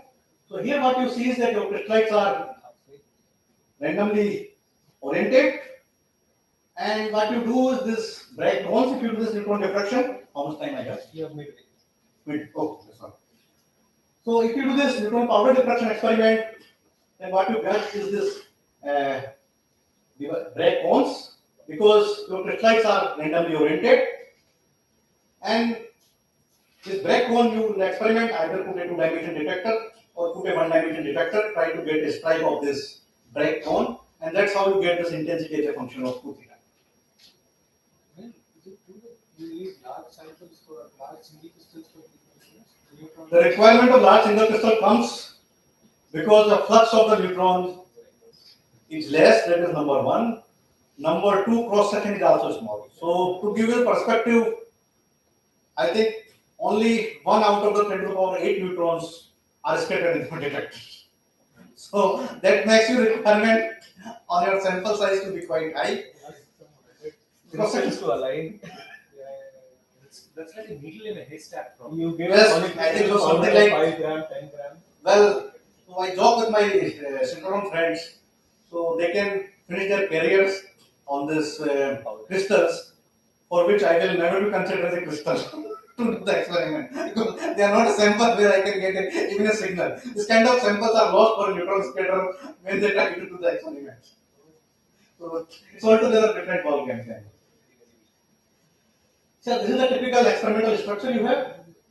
So here is the neutron beam which comes from this reactor, and this is the CCR where you can change the temperature, and this is the detector bank where you have 1-dimension detector, so you can record the intensity as a function of Q. It's a diffraction experiment, so I am not analyzing any kind of energy. So this kind of experiment will give you this information about the static structure of a matrix. So the couple of examples now I'm going to give it. So this is the Takomi system where you have the spin 1/2 which are from the Takomi lattice, and due to this Takomi lattice, if I assume this exchange interaction is anti-ferromagnetic, then one cannot satisfy all the interactions simultaneously. And then one can do this neutron diffraction experiment, and here what we found by this neutron diffraction experiment is that there is no additional intensity at low temperature, which gives this idea that there are no static magnetic correlations which are present in the material. Similar experiment you can do the single crystal, but single crystal doing experiment require now this, because you have this reciprocal space which is now 3-dimensional, so you rotate your crystals in the plane, and that's why you need a goniometer to bring your sample planes in the horizontal scattering plane, or where so you are doing the experiment. We'll not do the detail of this part now. So this experiment you can do the single crystal, and here what you try to do is you try to record reflection by reflection, and then try to analyze the data to get all the information about the magnetic structures. So this is the example. Here I show this couple of nuclear reflection and magnetic reflections. You try to get first the magnetic reflection, try to get the ordering vector of this magnetic reflections, and then try to determine this magnetic structure from the intensity of this reflection. Well, you can do this diffraction and then try to analyze the magnetic structure. This is one of the problems where we work on single crystals. Well, I will not go into the detail, but what I mean to say is that you do this single crystal neutron diffraction experiment, you can precisely determine what is the ordering vector, what kind of magnetic structure. the sample is heavy. Now coming to this elastic neutron scattering, where now the idea is to measure this chi double prime, and from this chi double prime, the idea is to get this quantum Fisher information. I think this part was covered by Siddharth, so due to lack of time, I'm not going to go into this. So when you have magnetic order, if you take this spontaneous symmetry of the excitation, which you call like magnons, and you can measure this magnons by carrying out this neutron scattering experiment. Now I come to this experiment part of this elastic neutron scattering. So they are done in two different ways. If you are doing at the reactor source or if you are doing at the spallation source. With the reactor source, you use the monochromator to get this monochromatic beam of the neutron. You put the sample and try to analyze this energy of the neutron which are scattered from the sample. You try to get this spectrum as a function of Q and energy. Due to the different click in the spallation source, so what we use is this chopper. This chopper works on the principle of like traffic signal. So it allows this neutron of certain energy to pass through it, and then you time stamp the neutrons. So you know the distance, then you can know this what is the energy of the neutron which has come to your detector, and that's how you can analyze this energy of the neutrons which are scattered from your sample.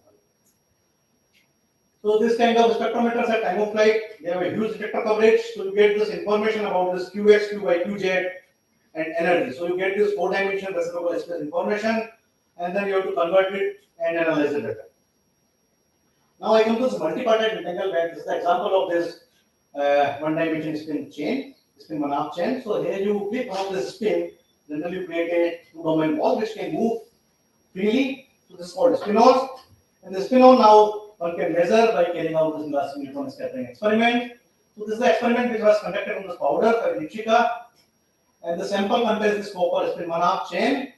And what you see here is that there is an elastic intensity which is emanating from this point here, which is like pi 0 of this pi, because one-dimensional system.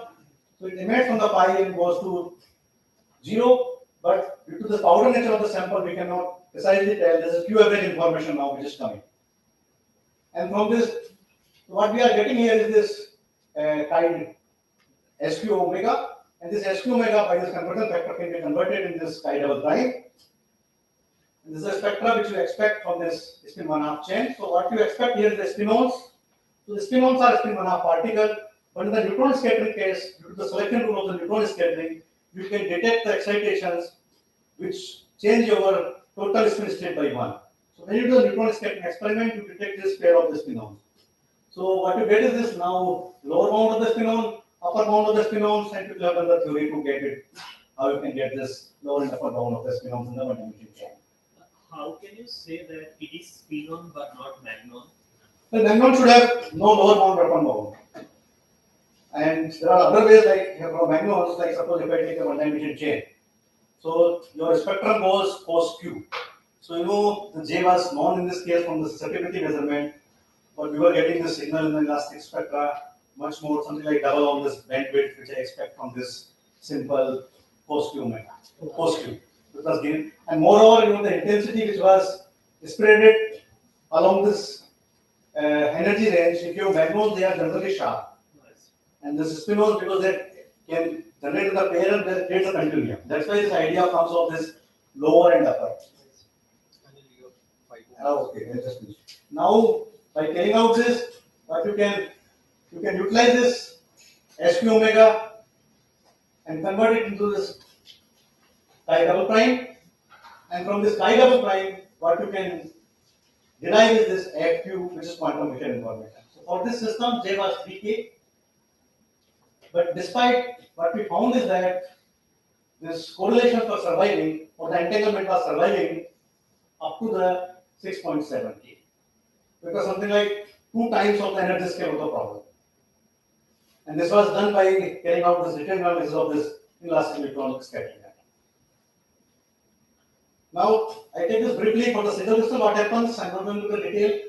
So, in the powder, what you see was that we were getting this Q average information. But the moment now you in the single crystal, you get precisely what is happening at this every reciprocal space point. So, this is the experiment in the square lattice, and here also the system was close to contact crystal point. And here now you can see that you can get the information point by point in the reciprocal space, which was not possible in the case of powder. You can do this analysis. Now here this experimental difficulty which I wanted to tell you was that there's something like 500 crystals which are aligned to the degree of 2.5 degrees. So something like 7 plates were experimented, and out of them 2 were comes out to be correct. Rest other were thrown out. Then you measure this spectra in the Fukushima zone, and then you can get the information about this imaginary part of the susceptibility. To conclude, I have told you that how we can use the neutron scattering to get this dynamics in susceptibility, and which can be used to derive the information about this quantum vector information and so on. And I would like to acknowledge the collaborators for which I found this work, and thank you. Thank you, Amit. My mic is not on. Okay, starting questions from back. Okay.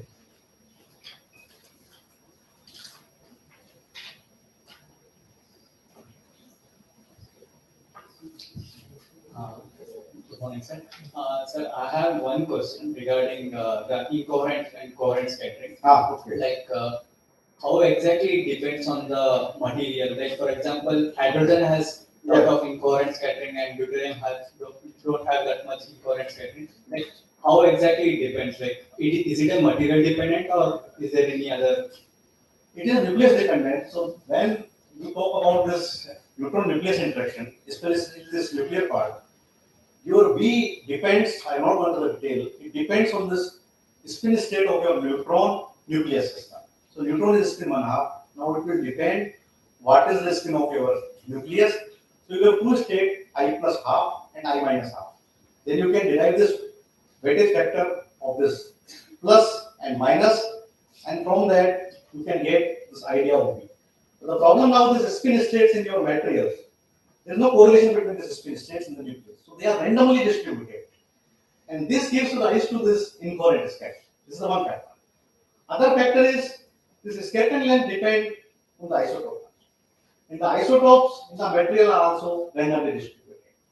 So due to this random nature of this isotope, you get this incoherent scattering, but you can precisely produce it because all these cross sections are easily available. So it depends what kind of nucleus you are having in your system. You can calculate by different things.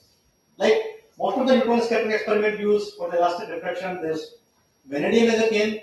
So vanadium has an advantage because it has zero elastic scattering cross section, but it has incoherent scattering cross section.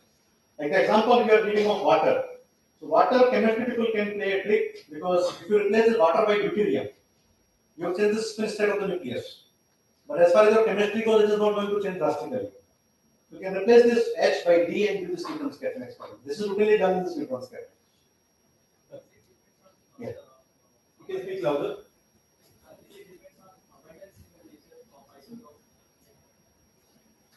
So in a sample, if the one isotope is more abundant than the other, would that affect the scattering? You take the V average equal to, like suppose you have the spin state I equal to 0, as in hypothetical case.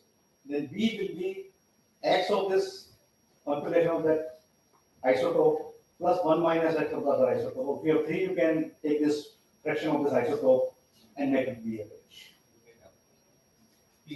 Anil, you for the powder sample, you will get an average over Q of the structure. Correct. Right? So, and from that you have to, for getting the Fisher information, for getting the dynamical susceptibility as a function of Q omega, is it, I mean, does the average quantity suffice, or do you have to apply some model to actually extract the S of Q omega? It's a good question. For the powder material, this case which I described was the one dimension spin chair. So here inherently the information exists, dispersion exists only in the one dimension. So there are some methods which are available to correct this powder data in this almost like not precise but accurate way that you can convert this, because in this one dimension material the advantage is that most of the information exists, dispersion is only in one direction. So you convert this mode Q in the Q along the chain, and that's how you get this chi-double prime of Q. It's an approximate way to do this. But most of the time single crystals are not available, it becomes challenging. But for the one dimension material it is alright. But now suppose if you come to the material where the three dimension things are there now, then you can tell this, I can only tell what is the Magnol bandwidth. So Magnol bandwidth can tell you what is the J. I do not know whether this J is involved with this nearest neighbor, next nearest neighbor, there is dispersion from zone boundary to zone boundary. Not possible. So the challenge will be to get a single crystal. Yes, if you want to get the precise information, there is another part of the story like this multi-spinon, you can have a 2-spinon, 3-spinon, 4-spinon. So there is spectral weight until you get the crystal, it's not possible. Then you have to convert this data in the absolute cross-section and then try to estimate the cross-section, how much is going in this 2-spinon, how much is going in the 4-spinon, 6-spinon. So, Anil, in the calcium glutamate pictures, if you could just put that on the thing. Well, I have not done the detail because I think for the That's fine. There's something fascinating there which I got your point. I can tell you what you are thinking is. Exactly the answer. Yeah. So the take-home message. No, it's just before this, the one before this. So I take it that the quantum critical point is the last guy there, right? Is it? No. Here the story is something like this. So it is a basically D4 system. If you apply spin orbit coupling, you get J equal to 0 and J equal to 1. Okay. And now you have J equal to 0 and J equal to 1. So magnetic ordering here arises due to condensation of the J equal to 1. Okay. Okay. But this now the J equal to 1 are condensate due to this internal method it's ordered at without magnetic field. Right. Unlike this diverse system and so. Now, but the maximum bandwidth which will be deciding now the splitting is still less than the energy required to make this transition. So the idea is that then basically there is a compression of the octahedra. This compression of the octahedra, what it does is, this maximum bandwidth is fixed, I cannot tune it now. And it is less than this energy between the singlet and triplet.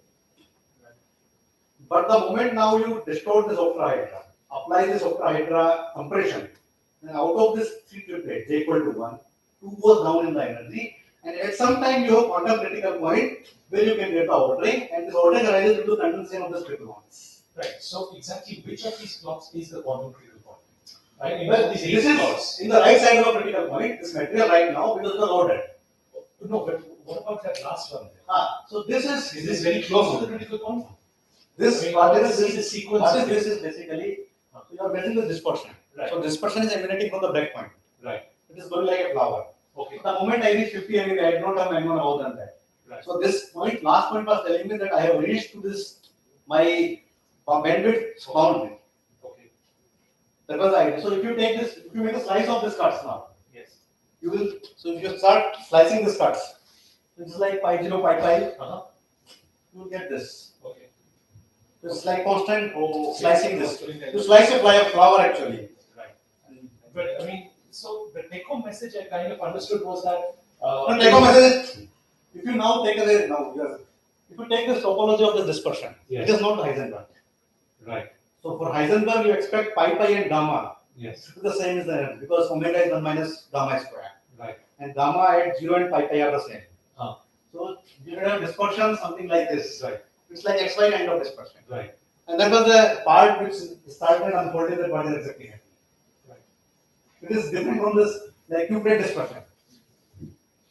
So in doing this alignment of single crystals, are you always assuming that the moments are aligned along some direction? I mean, for example, if you had a helical arrangement or some kind of more complicated arrangement. So the alignment of crystals are done with respect to crystal axis. It is not room temperature. So like what sort of crystal structure you have, you generally go to this axial array, they are real-time axial array. We work in this back fraction geometry. So what you take is, you know the crystal and you know if my axis is like this kind of levy I should get. So now you take thousands of pieces of this crystal, which are good, and try to take their one by one levy, and then align on this holder, and correct for the misalignment which generally exists for 3-4 degrees within 2-3 minutes. So the alignment then you done with respect to crystallographic axis. Once you fix the crystallographic axis, now magnetic moment directions are fixed by this crystal axis. So because I cannot do the alignment when there is a magnetic ordering, it's not possible because it becomes quite low temperature. Sir, you mentioned that if you want to get an information, the Q should be perpendicular to that direction. That is a selection problem you don't step. So like, Why exactly? well, it arises like this interaction, this dipole-dipole interaction. So if you do this mathematics of this, so you will find this magnetic field you will write as curl of A, and then if you do some of the steps, then what you will find that you are only susceptible to the component of the moment which is transverse. So due to the vector nature of this interaction between this neutron magnetic moment and magnetic field of person. Okay, so I have a last question. So you said that in that Kagome lattice, although there is an order, you couldn't get any reflection for that interaction. There is no order, that's what I'm saying. But there was hexagonal Kagome lattice of that thing, right? The idea was just to show this theoretical picture. Oh, maybe, sorry, I think I got what you were asking. You are saying?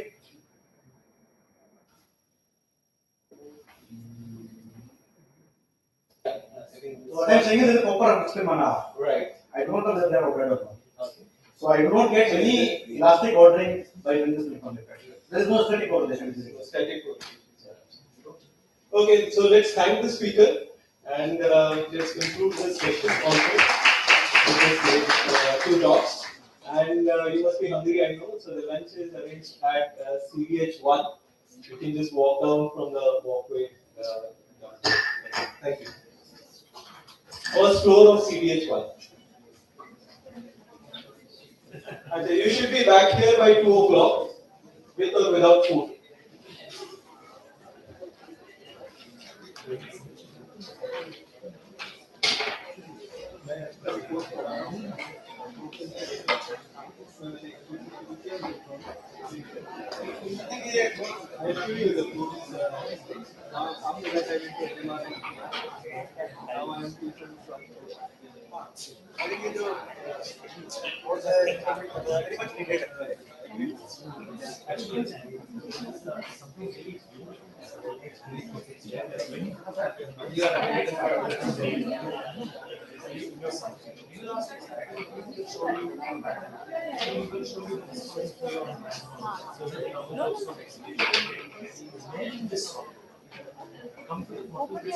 Can I load my talk as well?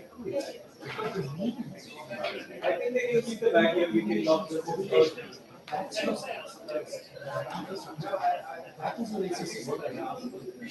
But out of this,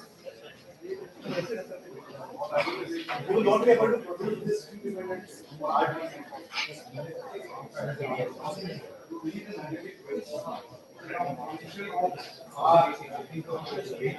It should not move.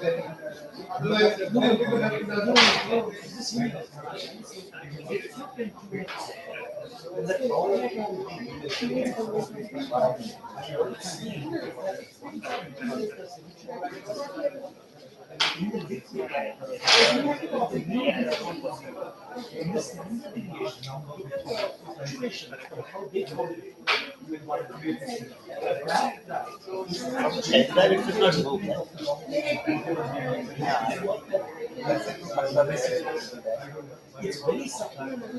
So you're seeing, and they look because the beam has disappeared. The noise has a correlation with the actuation that the package of basis probability and sacrifice on your dynamic. However, you see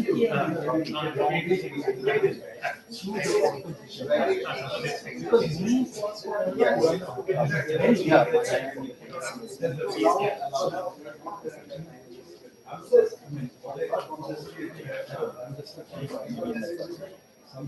S equals to 1, S equals to 2 is two symmetry.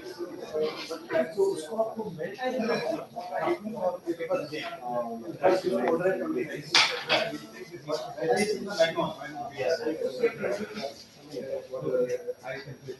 The story was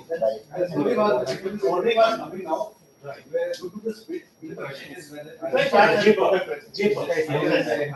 J-pop will first. Then J will. Somehow you are relying on yes. I wanted to ask you one more. Let me just maybe draw some. There is an example of the slices, number of slices. I had